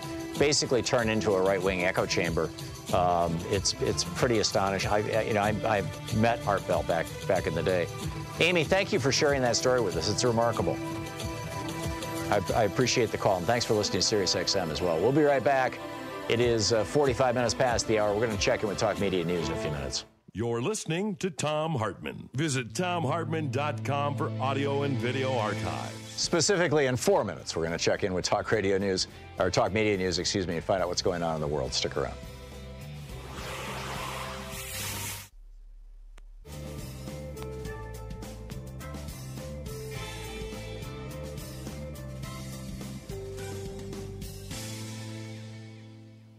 And welcome back. Don, watching Free Speech TV in Baldwin, Iowa. Hey, Don, you've got a story of right-wing indoctrination in your family? Yes, I do. I'm about your age, and I have an older brother, about 5 years older. And when we were young and growing up, I always looked up to him. And he wasn't essentially a pacifist, but he was, pretty gentle and kind. And recently I had a conversation with him, and he's a Fox News listener and Rush Limbaugh, and he said to me that he could solve the border crisis. He'd put landmines out. And I was just appalled. Wow. And I have a brother. That's what the East Germans did. I mean, that's amazing. Oh, yeah, those are the kinds of things I said to him. Like, what kind of country would be that would put landmines out and kill whomever steps on them? But also, my brother-in-law is about 5 years younger than me. He's influenced a lot by Fox News. And we were just trying to have a simple conversation here about a couple months ago. And his attitude was people like, and I don't know if I can say Alex Jones, but he's in agreement that that's a First Amendment right for him to say those kinds of things.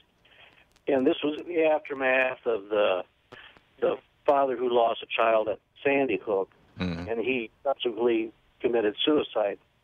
Well, needless to say, it's hard for me to talk to either of these two people at this point in time because I know they're indoctrinated, and it just makes me feel really bad that people can change that much in a short period of time.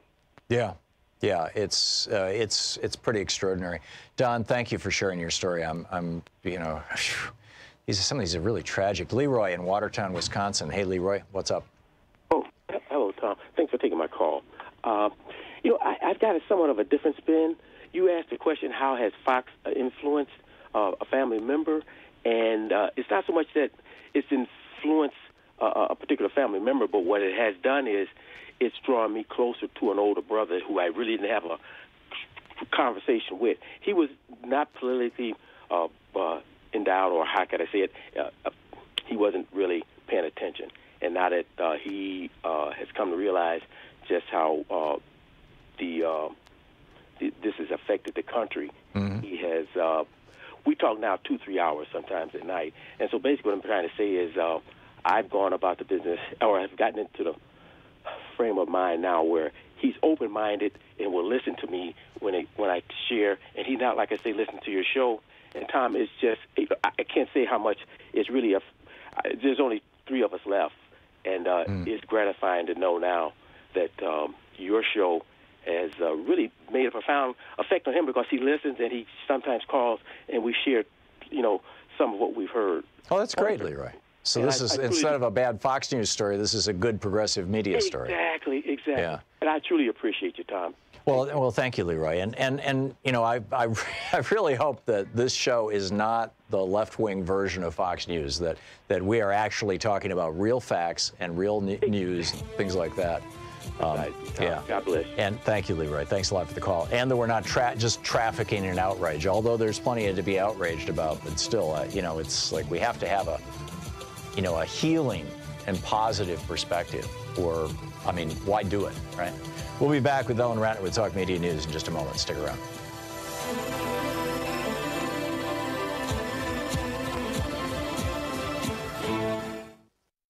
Hey, over at ThomHartmann.com, we've got some really cool stuff. A lot of people don't realize that we produce a daily newsletter, and Sue puts we call it Sue's Daily Stack on there, which is literally a link to every story that I've talked about in the show.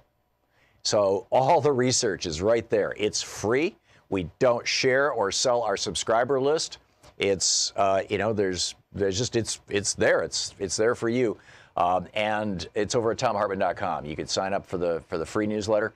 You also can get my big picture take of the day, which is exclusively over at our website at ThomHartmann.com, as well as links to our videos, the book reports we typically do every day, all this stuff and more. It's all there at ThomHartmann.com. So check it out and sign up for our newsletter. I think you'll really enjoy it and appreciate it and find a lot of value there. We put a lot of work into this stuff. And you'll find it all right there on our website at ThomHartmann.com.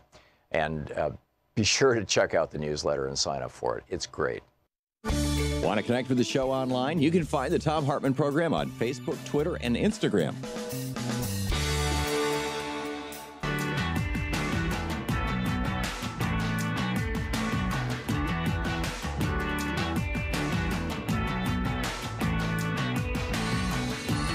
Let's check in with Talk Media News and find out what's going on in the world today. This report brought to you by goatsfortheoldgoat.com and Loving What You Do, Ellen Ratner's new book. And on the line with us is Ellen Ratner herself. Ellen, what's going on in the world today? Well, thank you so much, but don't forget that Easter's around the corner, as is Passover, and it's a great time to get a goat for somebody. So goatsfortheoldgoat.com. Okay.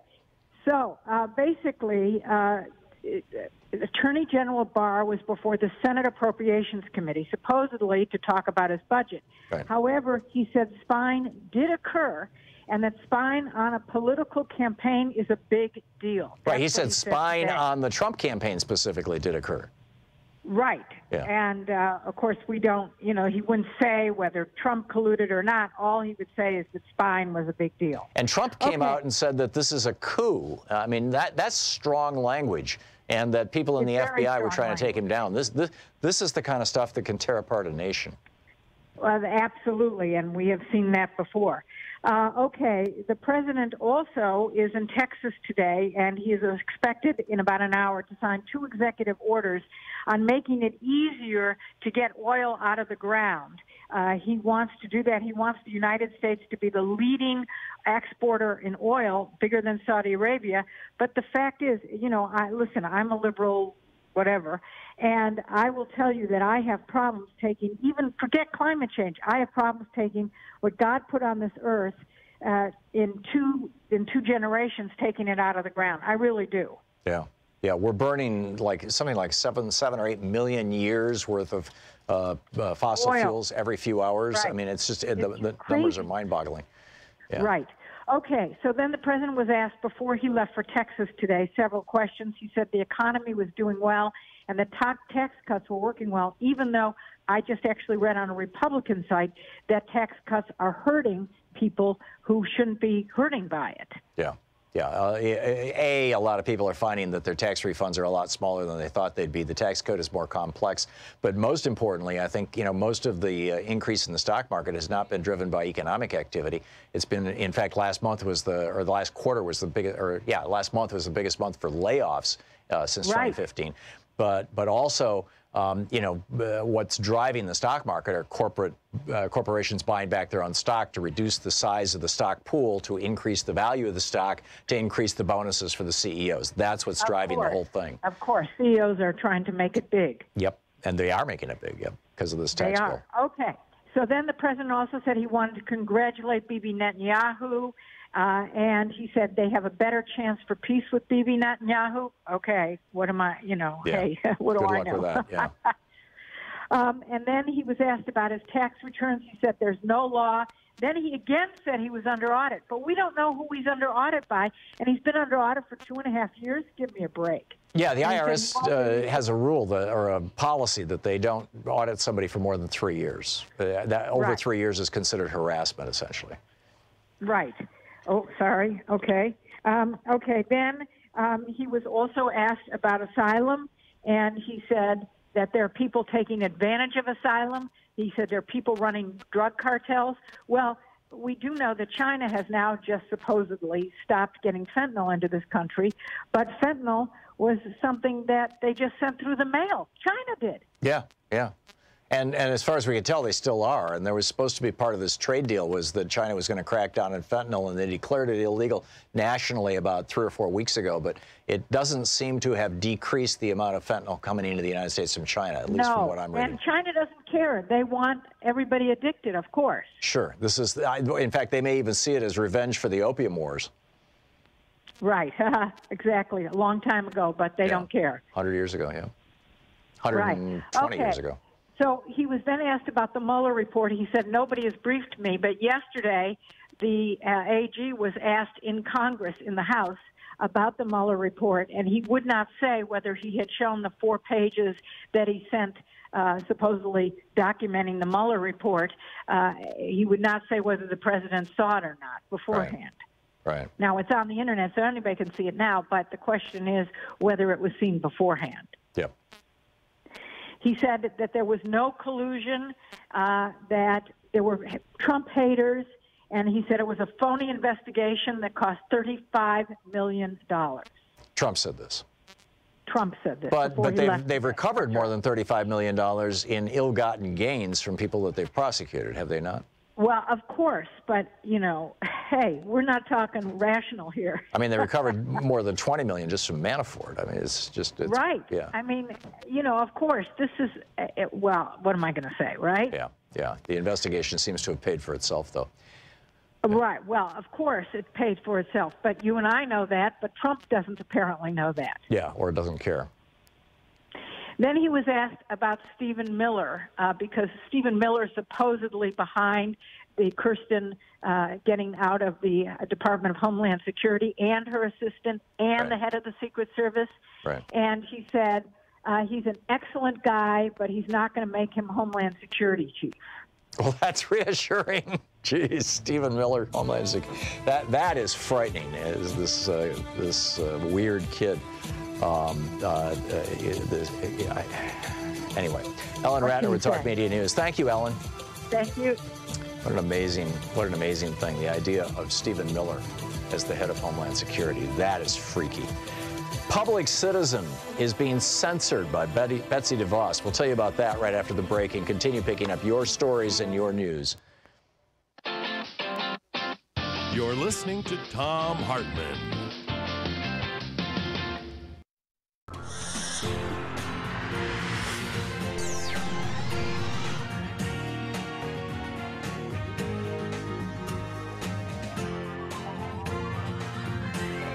We say fight back!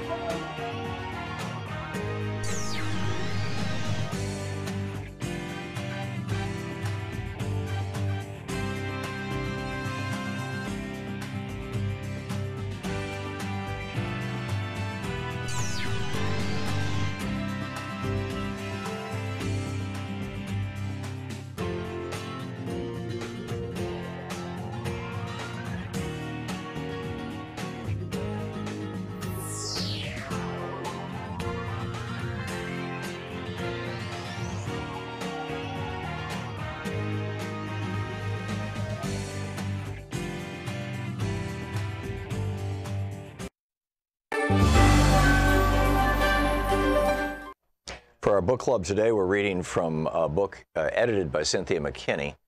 It's a compiled collection of essays titled How the U.S. Creates, shall we say, S-hole countries. I can't say that word on the air. And this is from her introduction, a deeper look at Trump's epithet, S-hole country. I wish I could take full credit for the idea of doing a book on President Trump's unfortunate characterization of some countries as S-hole countries, verified recently by fired ex-White House staffer Omarosa Manigault. The idea was brought to me by a Facebook friend, and I immediately saw the brilliance of that idea. Although at the time the president tried to walk back the revelation that he used such language to describe certain countries, he couldn't help himself. And during the visit of Nigeria's president to the White House, he doubled down on that characterization, saying that certain countries were tough places to live. It was only recently that Omarosa confirmed that, yes, the president had described certain countries as S-hole countries. The media had a field day with the, at the time, alleged remarks. Steve Dempsey of the Bay Area News Group compiled a slideshow of cartoons from national news outlets that lambasted the president. Lambasted, whatever it is. The Mercury News Online ran the slideshow that included hilarious cartoons by Rick McKee at the Augustus Chronicle and Bob Englehart with Kago Cartoons and others. Mark Schuller, writing in the Huffington Post, noted, Haiti has been targeted for its decisive role in challenging what Southern planters, including 8 U.S. presidents, called a peculiar institution. The Haitian Revolution was the first time slaves were able to permanently end slavery and forge an independent nation. It was also a tipping point in U.S. history, leading to the 1803 Louisiana Purchase, paving the way for U.S. manifest destiny stretching from sea to shining sea and eventual dominance. Chicago, the country's third largest city, was founded by a Haitian, Jean-Baptiste Pont-du-Sable, or Sable, who Haitian historian Mark Rosier called an agent of the Haitian government to pursue a pro-freedom international policy. End of quote from that. Jen Kirby went farther, and in an online media outlet, Vox, interview with a Stanford University history professor, the word eugenics was used as a descriptor for what Trump's characterization actually represented. Stanford professor Anna Minion said of the interview, what Trump said was basically a form of eugenics, in which he's saying, this is the population we want, people from places like Norway, white people. We don't want people from African countries or from Haiti. That's what's really symbolic here. Minion makes it clear that in the U.S. immigration debate, legality became a proxy for race without anyone overtly talking about it. Ryan Teague Beckwith and Maya Roden of Time magazine added their 2 cents worth to the discussion of the president's choice of words by choosing to discuss the immigration laws that occasioned Trump's telling words. They began the discussion this way. President Donald Trump's S-hole countries comment ricocheted around the world, spurring criticism from U.S. allies, rebuttals from Americans with roots in those countries, and condemnation from some in his own party. Reaction was swift around the world, including from those countries so characterized by the president. Zambia even humorously featured Trump's words in a tourism advertisement at Appeal. My Facebook friend thought that the president's words should occasion a deeper look at what these so-called S-hole countries were, how they were created, and why they continue to exist. And that is exactly what the contributors to this book do. Sort of like the proverbial turtle sitting on a fence post, you know these countries didn't get the way they are without some help. And it's precisely that help from the U.S., its allies, its multinational corporations, its military, and United Nations peacekeeping operations in Haiti and the Dominican Republic, and the Democratic Republic of Congo, which it also controls, on which this book focuses. Thus, the U.S. relationship to conditions in these countries is clear from U.S. military occupation of Haiti, financing of death squads in El Salvador, and support for dictators in all of them, indeed, all across the African continent. Therefore, for our purposes, an S-hole country is a country whose residents present quality of living conditions that can be tied to historical or current U.S. foreign and military policies that have negatively impacted the ability of that state to deliver quality of life policies to its residents. In this regard, for too many U.S. residents, the U.S. itself could be characterized as an S-hole country, resulting from its deliberate choice to fund the war machine and corporate policies that produce negative consequences for the countries and territories, in some cases colonies, that are profiled here. The United States, as itself a S-hole country, could be explored in much depth in future efforts.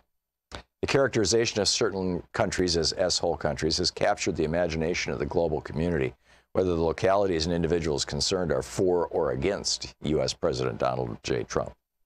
This book seizes this unique moment when attention of people inside and outside the U.S. is focused on the president's alleged words to explain the structure of international politics, the conditions inside certain countries, specific U.S. policies that created or maintain those conditions, and the consequence of those policies on U.S. residents themselves. How the U.S. Creates S-hole Countries by Cynthia McKinney, or edited by. Hey, over at TomHartmann.com, we've got some really cool stuff. A lot of people don't realize that we produce a daily newsletter, and Sue puts we call it Sue's Daily Stack on there, which is literally a link to every story that I've talked about in the show. So all the research is right there. It's free. We don't share or sell our subscriber list. It's there's just it's there. It's there for you. And it's over at ThomHartmann.com. You can sign up for the free newsletter. You also can get my big picture take of the day, which is exclusively over at our website at ThomHartmann.com, as well as links to our videos, the book reports we typically do every day, all this stuff and more. It's all there at ThomHartmann.com. So check it out and sign up for our newsletter. I think you'll really enjoy it and appreciate it and find a lot of value there. We put a lot of work into this stuff. And you'll find it all right there on our website at ThomHartmann.com. And be sure to check out the newsletter and sign up for it. It's great. Want to connect with the show online? You can find the Thom Hartmann Program on Facebook, Twitter, and Instagram.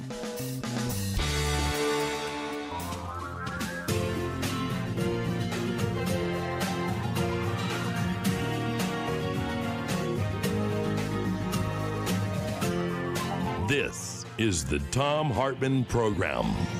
Welcome back to the Thom Hartmann Program. We've been talking about how Fox News is affecting, or not just Fox News, right-wing media is affecting members of your family, friends, relationships, all these kinds of things. We covered a lot of different topics with Congressman Mark Pocan in our first hour, where he was taking your calls for the hour, including how the Democrats are responding to Trump. Bill Barr this morning said before Congress, before the U.S. Senate, that, or the Senate Appropriations Committee, that he believes that the FBI was spying on the Trump campaign. Then he was asked, is there any evidence for that? He was unable to present any evidence whatsoever, or even reference any evidence. It's getting weird out there. It's getting really weird. And now it looks like these tactics that are used by authoritarian regimes like China, where, you know, if you're a Chinese citizen and you want to get certain kinds of information and you go to the internet and try and look it up, you find that your browser has been blocked from looking at that information. Tiananmen Square, for example, you just, you know, it's not even available. Sorry, didn't happen. It's been excised from the memory, you know, of the nation by virtue of essentially censorship. And it looks now like Betsy DeVos is trying to do the same damn thing over at the Department of Education.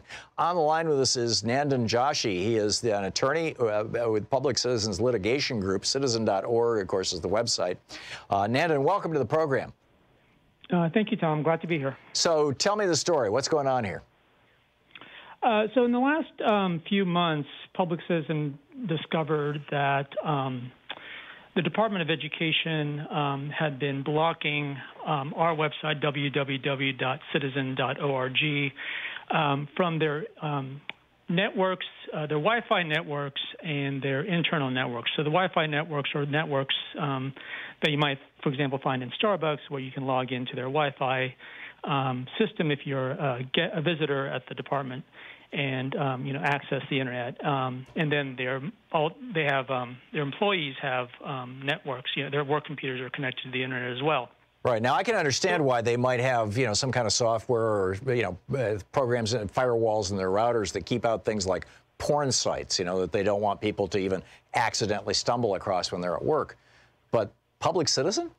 Why would why would Betsy DeVos and the Department of Education block Public Citizen from their own employees? Why would they say our own employees and people who are visiting may not look at the website of Public Citizen? What's so toxic about you guys? Right. Well, that's the question. So we don't have a definitive answer to that. We have submitted, in February, we submitted a Freedom of Information Act request to the Department of Education. They did not, about their policy on blocking our website. They did not respond within the statutory deadline for responding. So we do not have a statement from the department on why they are blocking citizen.org. The only information we have is from people who have tried to access our website. What happens is they get an error message when they try to access citizen.org. That says that the web page you have tried to access is, quote, in violation of your internet usage policy. And then it labels our web address as one that belongs to an advocacy organization. So that's the extent of the information we have. We don't know why they're choosing to block advocacy organization websites, and based on our own testing, there are various websites that they do not block. Are they blocking access to FreedomWorks or, you know, the Koch brothers right-wing websites? Well, we haven't tried those. We've tried the Chamber of Commerce, and that's accessible. Now, to be fair, we've also tried the ACLU, and that's accessible. So this decision to block our website seems somewhat arbitrary. Now, Public Citizen has been a vocal critic of a variety of departments' activities under this administration. We have sued Betsy DeVos and the department when they tried to delay implementation of what's known as the borrower defense rule. We were successful in that. In December, we issued a report called the Teach Grant Report that criticized the department for various errors we thought they were engaged in implementing their Teach Grant program, which is grants to teachers. And so, I mean, there have been. Now, we don't know if that's the impetus of the department's decision to block our website or if there's something else going on. We're hoping this lawsuit actually brings out some of the truth behind their decision-making. Now, they stonewalled you. You said that there's a statutory window within which they must respond to your request for information, and they didn't respond within that statutory window. My language, not yours. What's your fallback? Is that thus the lawsuit is the next step? That's what you have to do? So we have filed the lawsuit, so that hopefully will provide us access to certain information that the department has not provided yet. We also could still file suit under the Freedom of Information Act separately from this lawsuit. We're still weighing our options on how to get information about the basis for the department's policy and their decision to limit access or prohibit access. I'm wondering if you were to go over to Interior and try to log on to the or ask an employee at Interior if they're able to find websites of progressive advocacy organizations that have sued the Interior Department over, Ryan Zinke and now his heir, I'm forgetting the guy's name, the coal lobbyist, promoting fossil, destroying public lands for fossil fuel extraction, or if the same thing was going on, lawsuits that have been filed against the EPA if the EPA was blocking access to websites. Have you guys had an opportunity to investigate any of that? No, we have not. We have so far just focused on the Department of Education. We have not heard of other agencies doing that. Might be worth testing, especially if we find out that the reasons for the Department of Education's decision is not a technical glitch. Right, and especially if it's not unique to the Department of Education, especially if this is like an administration-wide policy. I mean, that's mind-boggling. I mean, I would love to know that. It seems like it would be worth putting some effort into just sending a few people out to some of these departments and just asking, setting up an appointment or something, and while they're sitting in the waiting room, say, hey, can I access your Wi-Fi? What's the password? And get in and check it out. Right. Well, it's a pretty basic First Amendment principle. The government cannot block access based on content or viewpoint, especially those speakers that it might disagree with, or that might. I think with the singular exception of obscenity, right?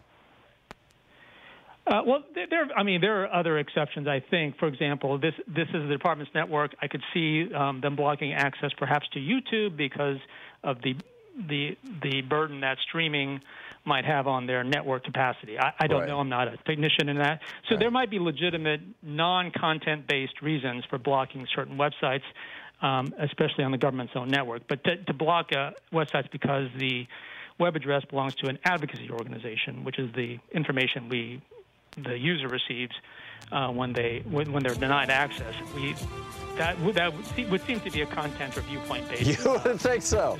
Nandan Joshi, the attorney at Public Citizens Litigation Group, citizen.org is the website that's being blocked by the Department of Education. Nandan, if you find out if other agencies are doing this, would you let us know? Come back and visit us again? Absolutely. Great. Thanks so much for being with us. Nandan Joshi with Public Citizen. Citizen.org, of course, is the website. We'll be back. This is the Thom Hartmann Program. Up next, your stories about family members who have been programmed or deprogrammed from right-wing hate radio and the cult of Fox so-called news.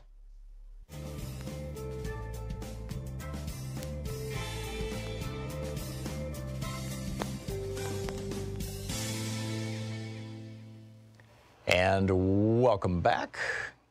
Steve in St. Paul, Minnesota, watching us on YouTube. Hey, Steve, what's up? Hey. Yeah, so I was supposed to share my story with how... Steve, if you could get your mouth closer to the microphone, I'd appreciate it. It's hard to hear you. Oh, sorry. Change it from my to my phone here. There you go. Can you hear me? Yeah. Okay.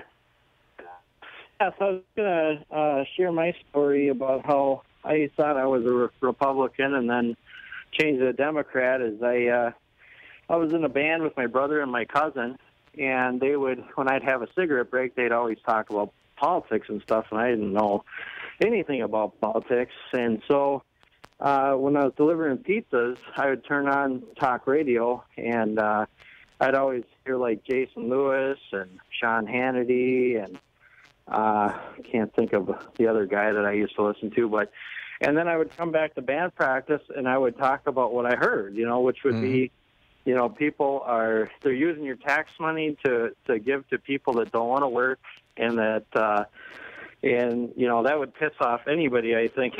If you just know that they're just taking your money and giving it to somebody else that doesn't want to do it, that's going to piss anybody off. And another thing too I remember them talking about is that climate change isn't real because of something about other planets temperatures are increasing too. But then, I'm thinking to myself like, oh, that's kind of comforting to know this is all good stuff, because when I'm in school, I'd hear about global warming or the ozone layer depletion and stuff like that, and I'm like, hey, this all sounds like good stuff, nothing to worry about anymore. And then I talk about it at band practice, and I'm like, whoa, what are you listening to? And I told them like, oh, no. You can't listen to these guys. Those guys are insane. And then so my brother's like, well, are you what do you think? Do you identify as like a Republican or a Democrat? And I'm like, well, my dad says that he's a Republican, so I suppose I'm probably a Republican. And he goes, well, let me ask you some questions. And he started breaking things down policy-wise. Do you think that that we should help people that are poor so they don't have to be living in poverty? I'd say yes. He goes, do you think that we should take care of the environment and make sure that we're, not polluting and make policies based on, protecting the environment? I'd say yes.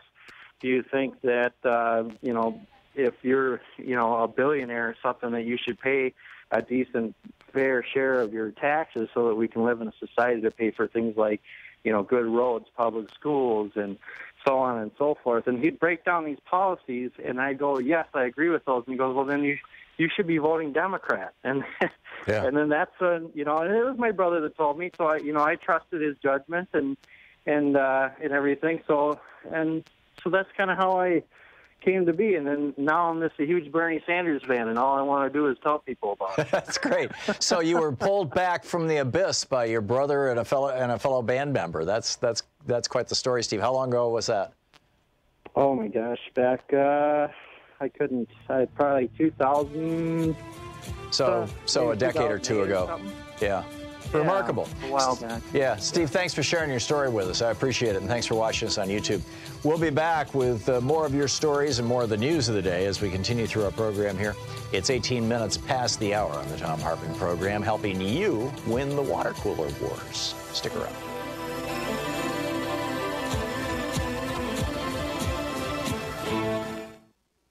Hey, over at ThomHartmann.com, we've got some really cool stuff. A lot of people don't realize that we produce a daily newsletter, and Sue puts we call it Sue's Daily Stack on there, which is literally a link to every story that I've talked about in the show.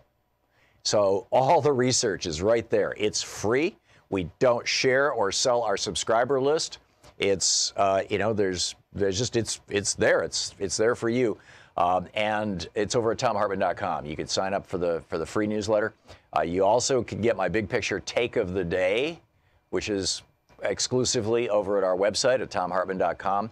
as well as links to our videos, the book reports we typically do every day, all this stuff and more. It's all there at thomhartmann.com. So check it out and sign up for our newsletter. I think you'll really enjoy it and appreciate it and find a lot of value there. We put a lot of work into this stuff, and you'll find it all right there on our website at thomhartmann.com. And be sure to check out the newsletter and sign up for it. It's great. Want to connect with the show online? You can find the Thom Hartmann Program on Facebook, Twitter, and Instagram.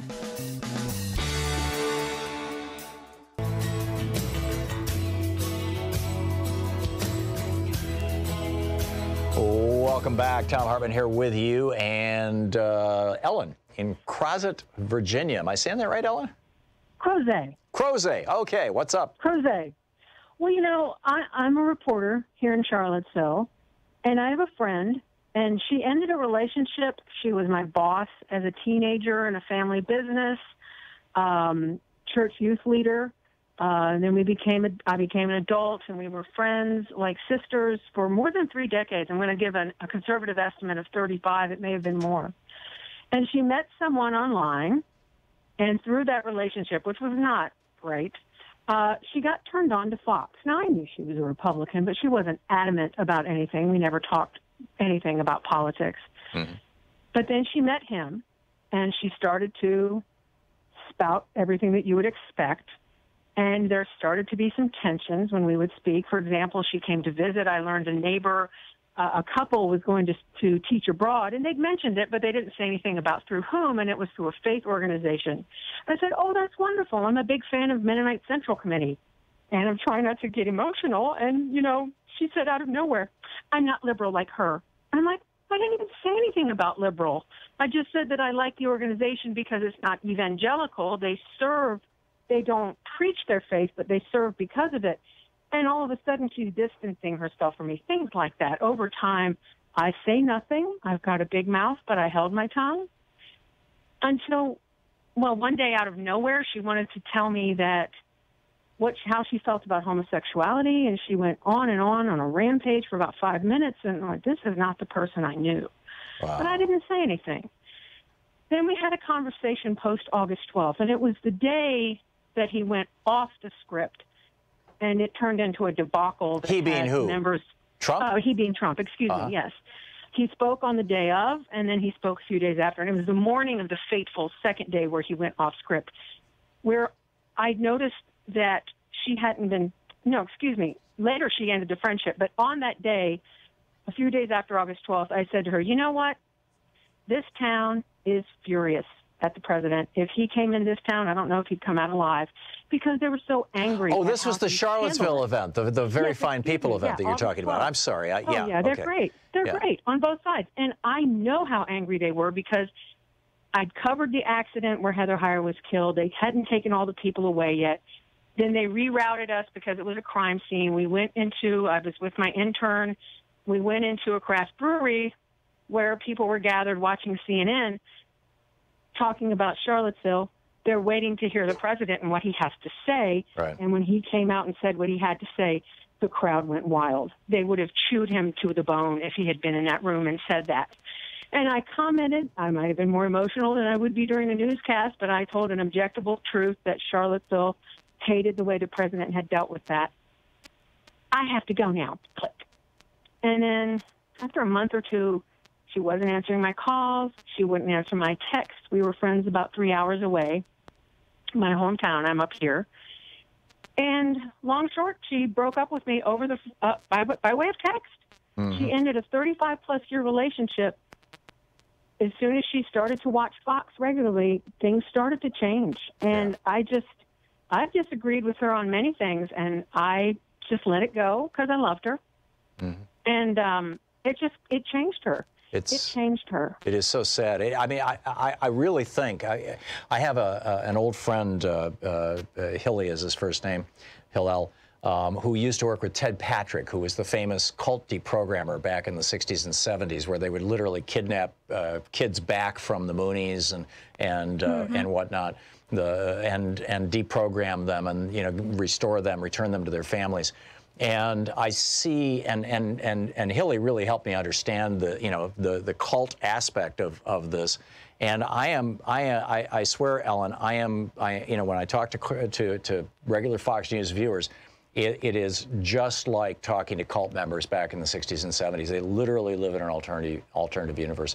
Ellen, I got to move on. He can do no wrong. Yeah. But I think what upset her is that she hated him before the nomination. She hated him. I think she's angry that he was elected, and she's just doesn't want to admit it. Oh, I'm guessing there's all kinds of dissonance going on inside her head. Ellen, thank you for the call, and thanks for sharing your story with us. That's extraordinary. Larry in Arp, Texas. Hey, Larry, what's up? Hey, Tom, you can hate Fox News, but you're wrong, because when it's the #1 show watched by majority of people, there's a reason for it. And watched by most independents. That's why I think the DNC is making a mistake of not letting Fox News aerate the DNC primary. Well, I agree with you on that. I think that Bernie's doing a town hall over on Fox News, and I think that the DNC should have had Fox News. They were going to have the quote news people there, not the opinion people, moderate that. But Larry, are you saying that Fox News is wonderful because they get good ratings? That therefore you should believe the things that they tell you? There's a reason for it, and that's because it's the most trusted news outlet out there. By you. When the majority of people. What makes you trust Fox News, Larry? Because everything. Tell me something they said today that was a lie. I didn't watch Fox News today. All right, tomorrow. I can tell you, Donald Trump, on average, according to all the rest of the media, is lying 10 to 15 times a day. So if if Fox is recycling his lies, they're probably lying at least 10 to 15 times a day to you. No, Fox News just reports what people say. They're not responsible for the lies. Right. Just like any other program. Right. You know, I don't know if it's still going on. I'm assuming it is. But when Roger Ailes was running Fox News, he would every morning come up with basically the spin of the day. Here's the spin we're going to put on stories, and it would go out to all the people, and they would just pound that particular spin. But I guess Larry is a good example of the cult member mentality that I was talking about. I could have, I don't need to explain it. Larry just did. We'll be back with more of your calls and the news of the day right after this. You're listening to the Thom Hartmann Program. Call 202-808-9925. Coming up on 28 minutes past the hour. We'll be right back.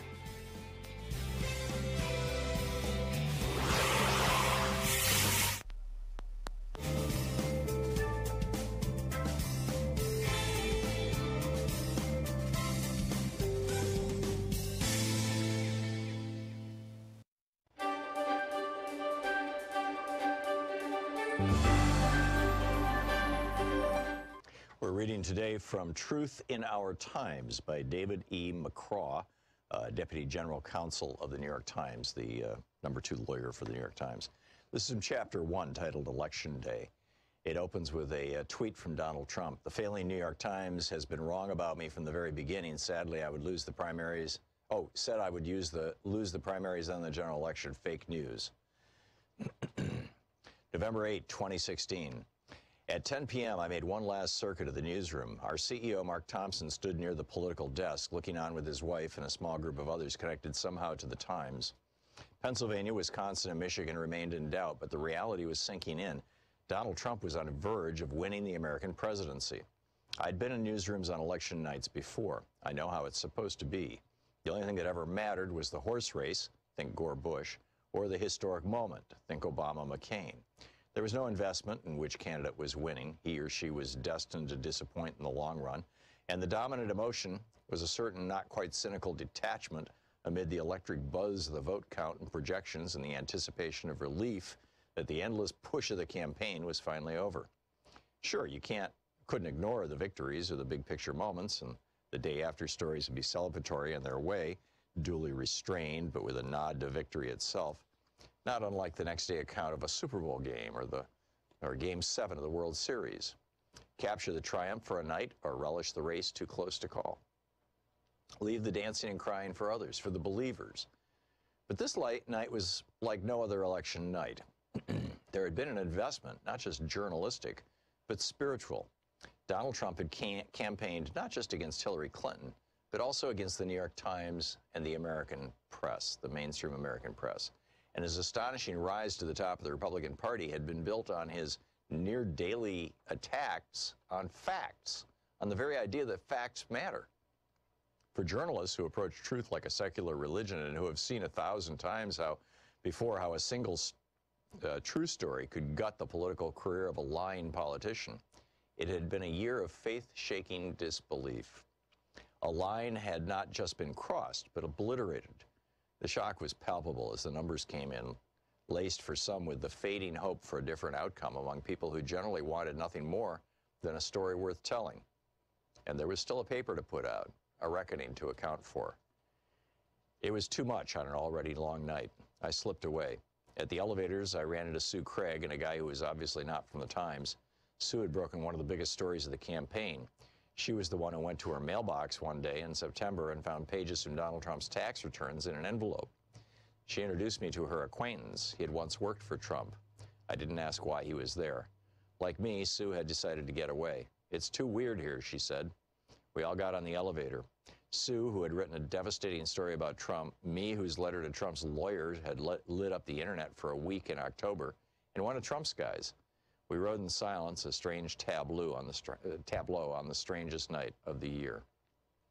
14 hours earlier, as I came into the building, the Times security guard had called me over. They wanted to make sure I knew about the plans for the next morning. In the quirky ways that things happen at the Times, I had become the lawyer to see for all the things that security guys encountered, from the intruder who pilfered women's shoes to the anonymous letter weaponized with razor blades. The Times was printing thousands of extra newspapers, and tables were going to be set up outside for all the people who would be showing up to buy the New York Times for posterity's sake. The headline, I later learned, was going to read, "Madam President." We had been caught flat-footed 8 years earlier when Barack Obama had made history. By the time I arrived for work early in the morning of the 2008 election, the line was already starting to snake down the sidewalk. Soon there were hundreds of Obama supporters who thought, and why wouldn't they, that the place to buy a copy of the New York Times was surely at the New York Times. Lots of things happen at the Times building. Selling newspapers is not one of them. Employees were pressed into emergency duty to cart bundles of newspapers from the Times printing plant in Queens, and the long lines outside the building stretched on into the afternoon. But it was Obama's victory in 2012 that was on my mind this morning.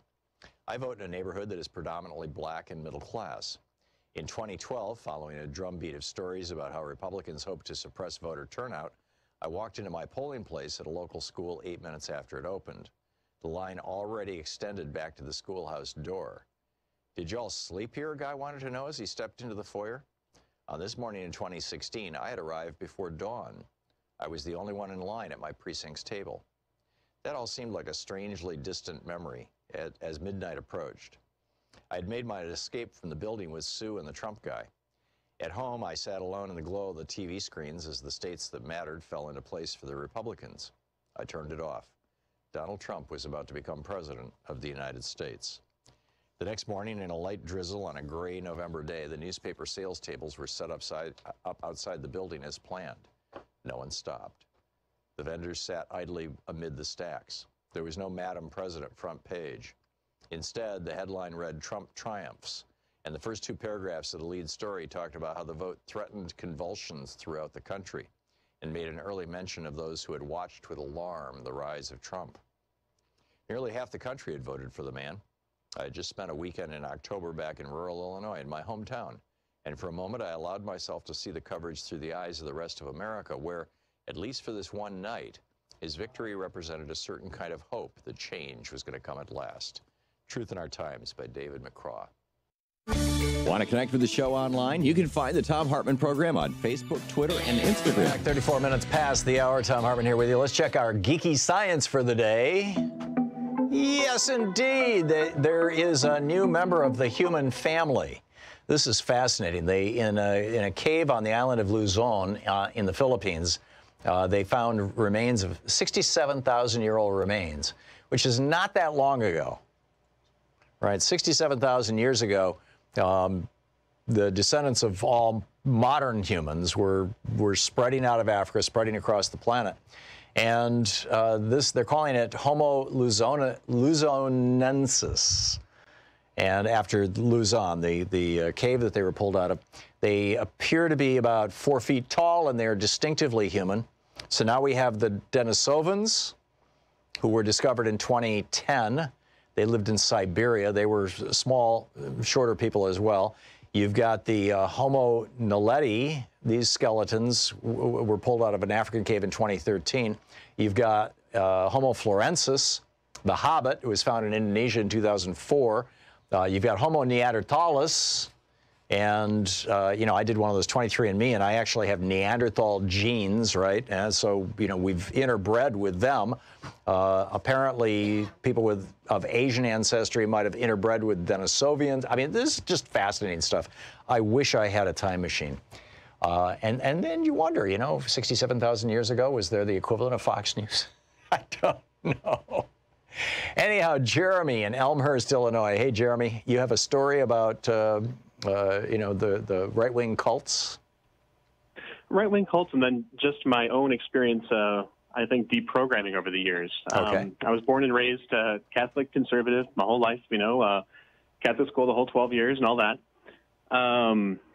So when 9/11 happened, you know, at that time I was kind of a younger guy, you know, my early 20s, driving pizzas around in the car a lot, lots of radio on, listening to things like Sean Hannity at night, just kind of trying to seek news. And that was the loudest voice in Chicago. It's the big radio station here. The conservative station is loud. It's huge. A lot of bandwidth. So that was what I heard a lot. Kind of reinforced the views that I had growing up.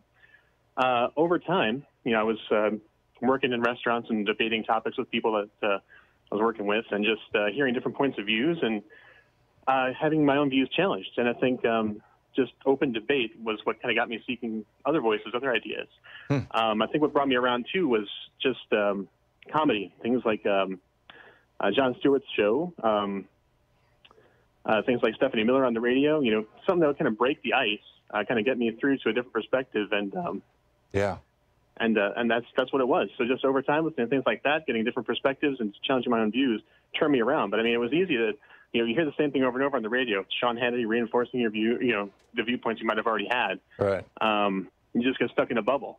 So it takes something like dialogue with a friend or comedy or something just to break through that, to get you to see a different perspective. And that's what it took for me. So over the years, I've kind of changed, kind of done a 180, you know. That's great. You raised an issue that I've often wondered about. I remember back about a decade ago, I think it was, I was doing this show at the time. Dennis Miller, actually it was more than a decade ago that Dennis Miller went from being a liberal comedian to being a conservative comedian.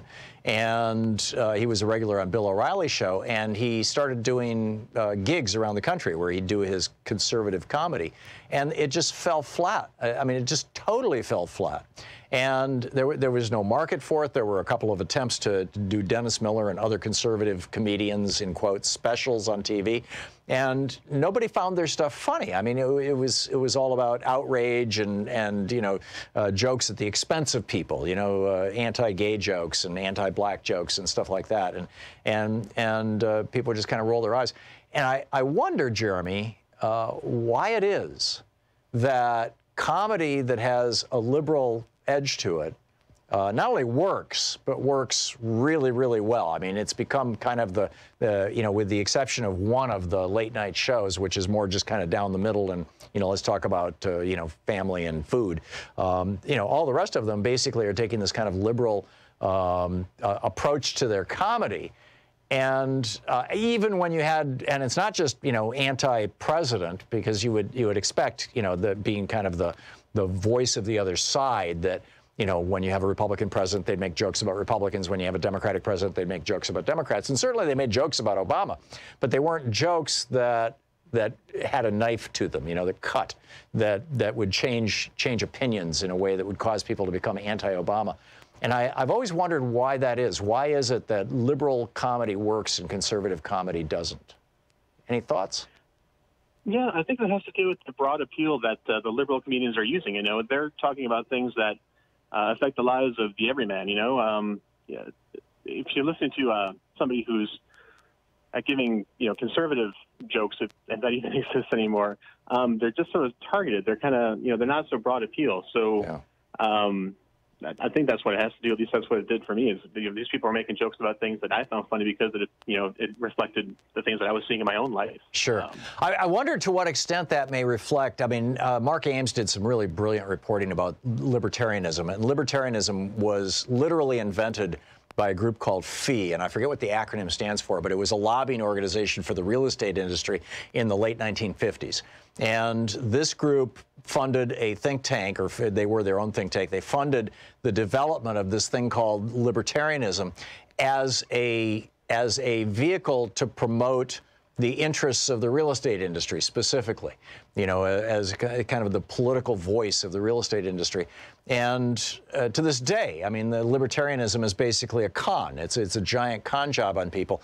And increasingly, I'm becoming convinced that the entire modern conservative narrative is really just looking out for the interests of the billionaire class and big business, and isn't a legitimate political movement. It's an economic movement.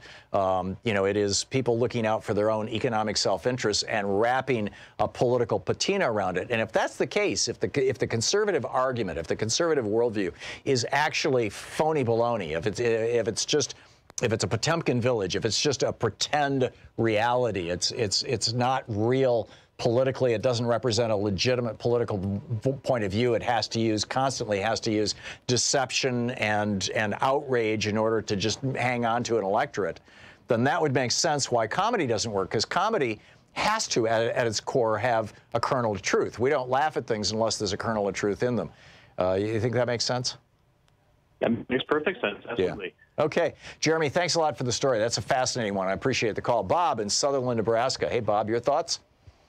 Hey, I just wanted to tell you, I think the main reason, and I mean, you touched on a lot of stuff, and it's all true, but the main reason that comedy works in liberal world as it doesn't work in conservative is that with liberals, you're punching up with your jokes.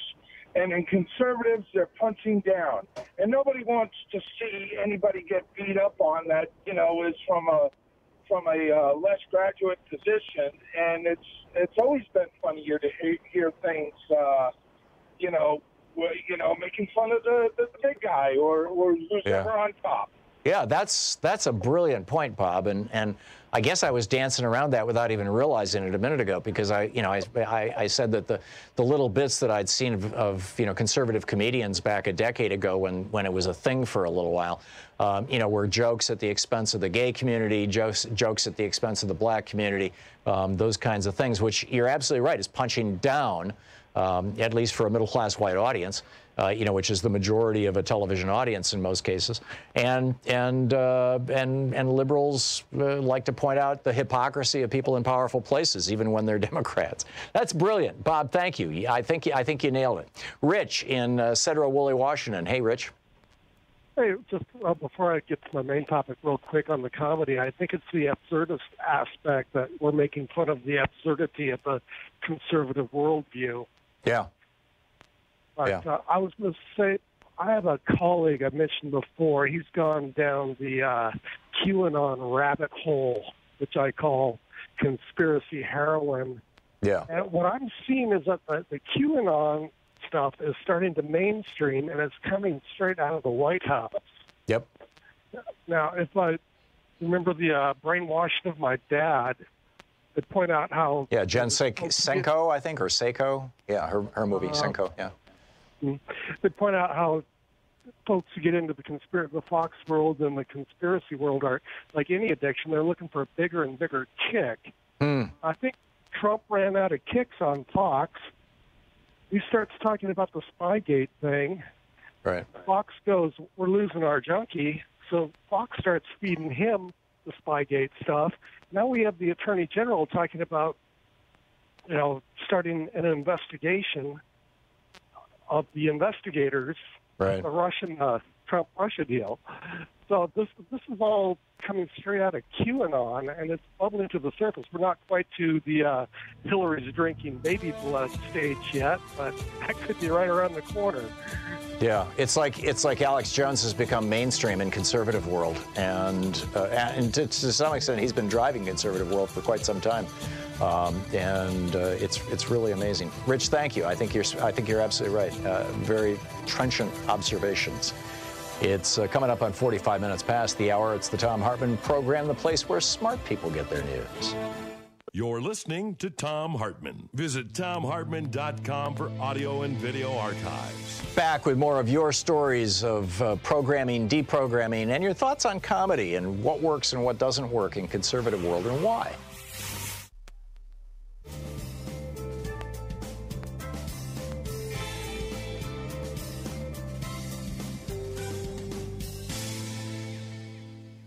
And welcome back. Pam in Milford, Maine, watching us on Free Speech TV. Hey, Pam, what's up? Do you have a story to tell?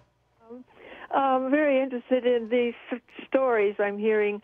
A little while back, I did see on probably Free Speech TV a little short of the example of the father, the old man, had been watching Fox News and turned his whole personality around. But my brother, you know, I think this stuff all started with the Tea Party, because my brother kind of became too nasty for him.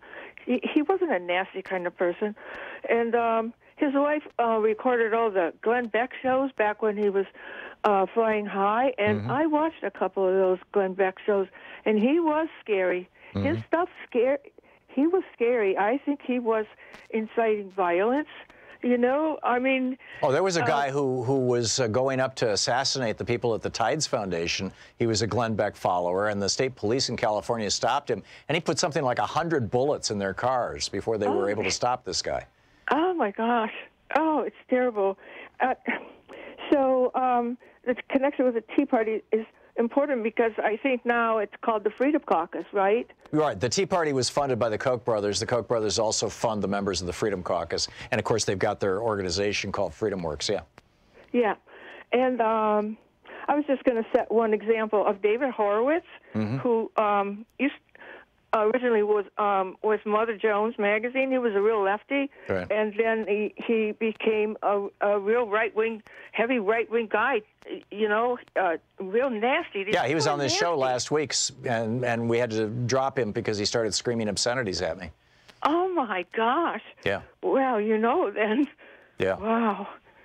So you were... Go ahead. I'm sorry.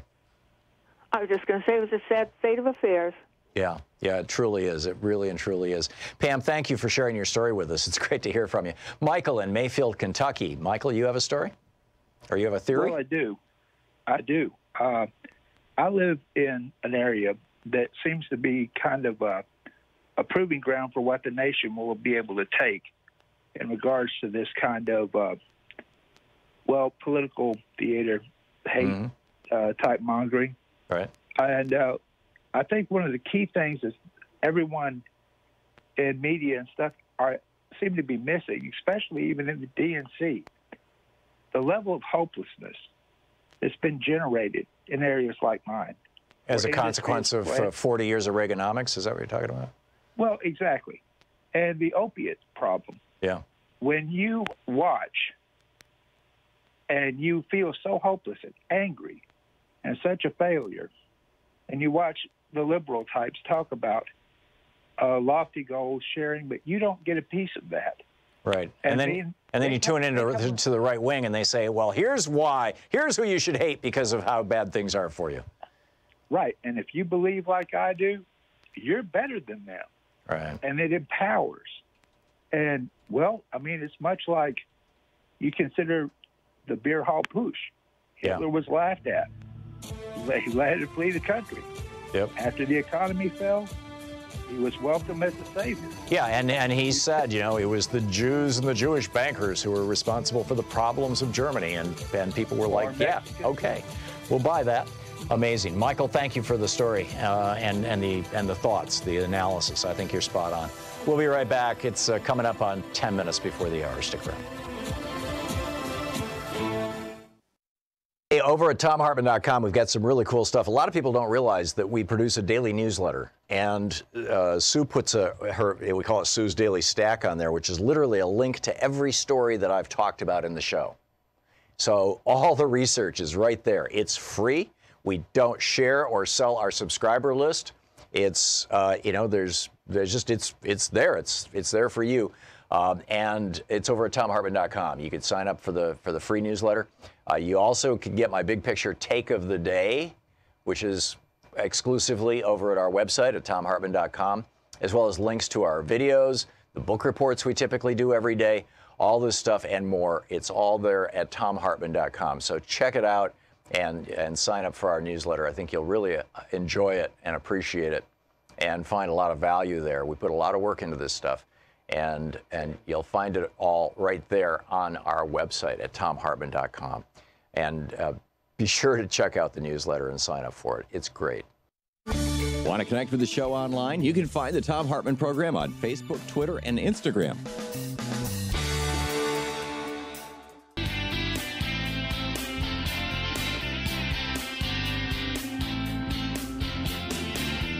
Welcome back. We're talking about what happens when people are exposed to right-wing media. Pat in Albuquerque, New Mexico. Pat, you've got a story for us? Hi, Tom. Yes. I unfortunately have some expertise in the area of brainwashing and cults. As a result of losing my wife to a cult 16 years ago, she still believes, their lies. And she's. Was this a religious cult as opposed to a political cult? One of the things that I wanted to reference was, if I could tie it in, is Leslie Van Houten. But before I do that, Leslie Van Houten of the Manson family. Before I do that, I'm thrilled and surprised to know that you're familiar with Ted Patrick and his work. His nickname is Black Lightning. And that was getting to my point. A guy named Jim Siegelman, a different Jim Siegelman that you often reference, and Flo Conway wrote a book with two different editions, and it would have been the second edition, I believe. They interviewed Leslie Van Houten in prison. Leslie Van Houten was one of the women who was part of the Manson family. Yes. Right. Yes, absolutely, yeah. And she's likely to get out on parole, and I don't think anyone ever thought a Manson family member would get out, but her case is looking like she will get out. And what happened, and again, the deprogramming process has certainly evolved.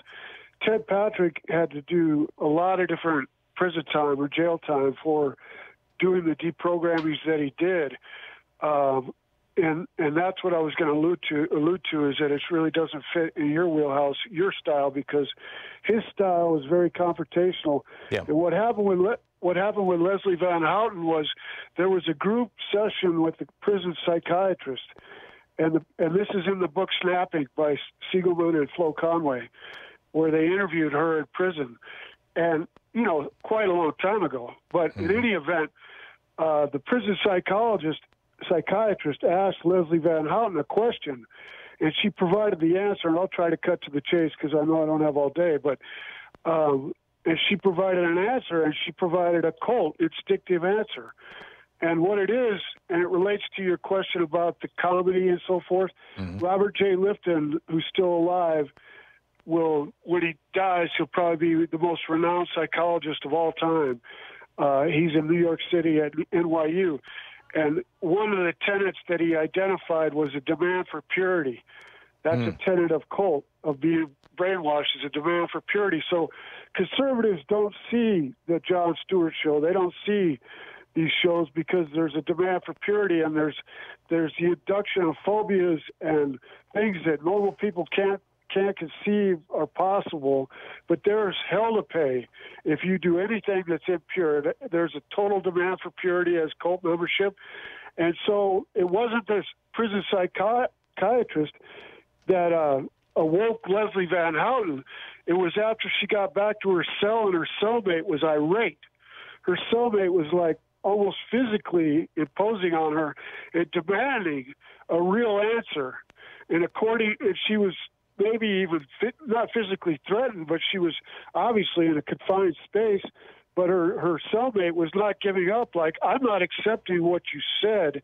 You have to give me a real answer. Right. And Leslie Van Houten recounted that it felt like someone turned her brain back on. Wow. Wow, that was the moment that she was deprogrammed. That's a remarkable story, Pat. Thanks very much for calling and sharing it with us. Don in Brookings, Oregon. Hey, Don, you're on the air. Hi, Tom. It hurts between my ears. I don't know how you do it every day. So I wanted to mention the problem with Republican humor is that humor is based in the right brain where the spirit lives, the soul lives, and Republicans are stuck in the left brain with the ego, i.e. the devil. And Jill Bolte Taylor explains it nicely in her TED Talk. There's something different between us and them. When they say the rich aren't like us, what they mean is they have broken wiring to their right brain, to their soul. They're quite literally, the extreme among them are literally half-wits. Yeah, to literally use the word. Excellent points, Don. Thank you. Rachel in Lincoln, Nebraska. Hey, Rachel, we just have a minute to the end of the show. What's up? And what I wanted to say, Michael kind of touched on it earlier, was that if you can convince the poorest white guy that he has more in common with the richest white guy, and he can look down on all black people, then that's what he's going to want, instead of listening to what will actually help him. And that's what Fox News does. It's Fox News demonizes, and when they finally start watching the comedy, and the comedy resonates with them because it's white people mostly talking about issues that affect all white people, sometimes that just kicks their brains back on. Yeah, that's an interesting analysis. I watch Chris Rock and I laugh. I mean, I think that but I get your point, and boy, there was a point you made there that I thought was really good. Rachel, I think that the whole comedy thing, it has to have a basis of truth. I mean, this is the core of comedy, and frankly, I think the conservative worldview, by and large, or at least what we call the conservative worldview these days, does not have a basis of truth to it. So there's not a basis for comedy. But anyhow, Rachel, thank you very much for the call, and thank you all for calling and contributing to the show today. Your thoughts, your experiences, it's remarkable stories that I've been hearing, and thank you so much. We'll be back tomorrow, same time, same place, and in the meantime, don't forget, democracy is not a spectator sport. Ain't enough to just sit around and complain or yell at the TV. You could start out by telling your friends about progressive media, including our program, and help bring them into the fold. In the meantime, get out there, get active, tag, you're it. We'll see you tomorrow. Have a great afternoon. You've been listening to Thom Hartmann. For audio and video archives, visit thomhartmann.com.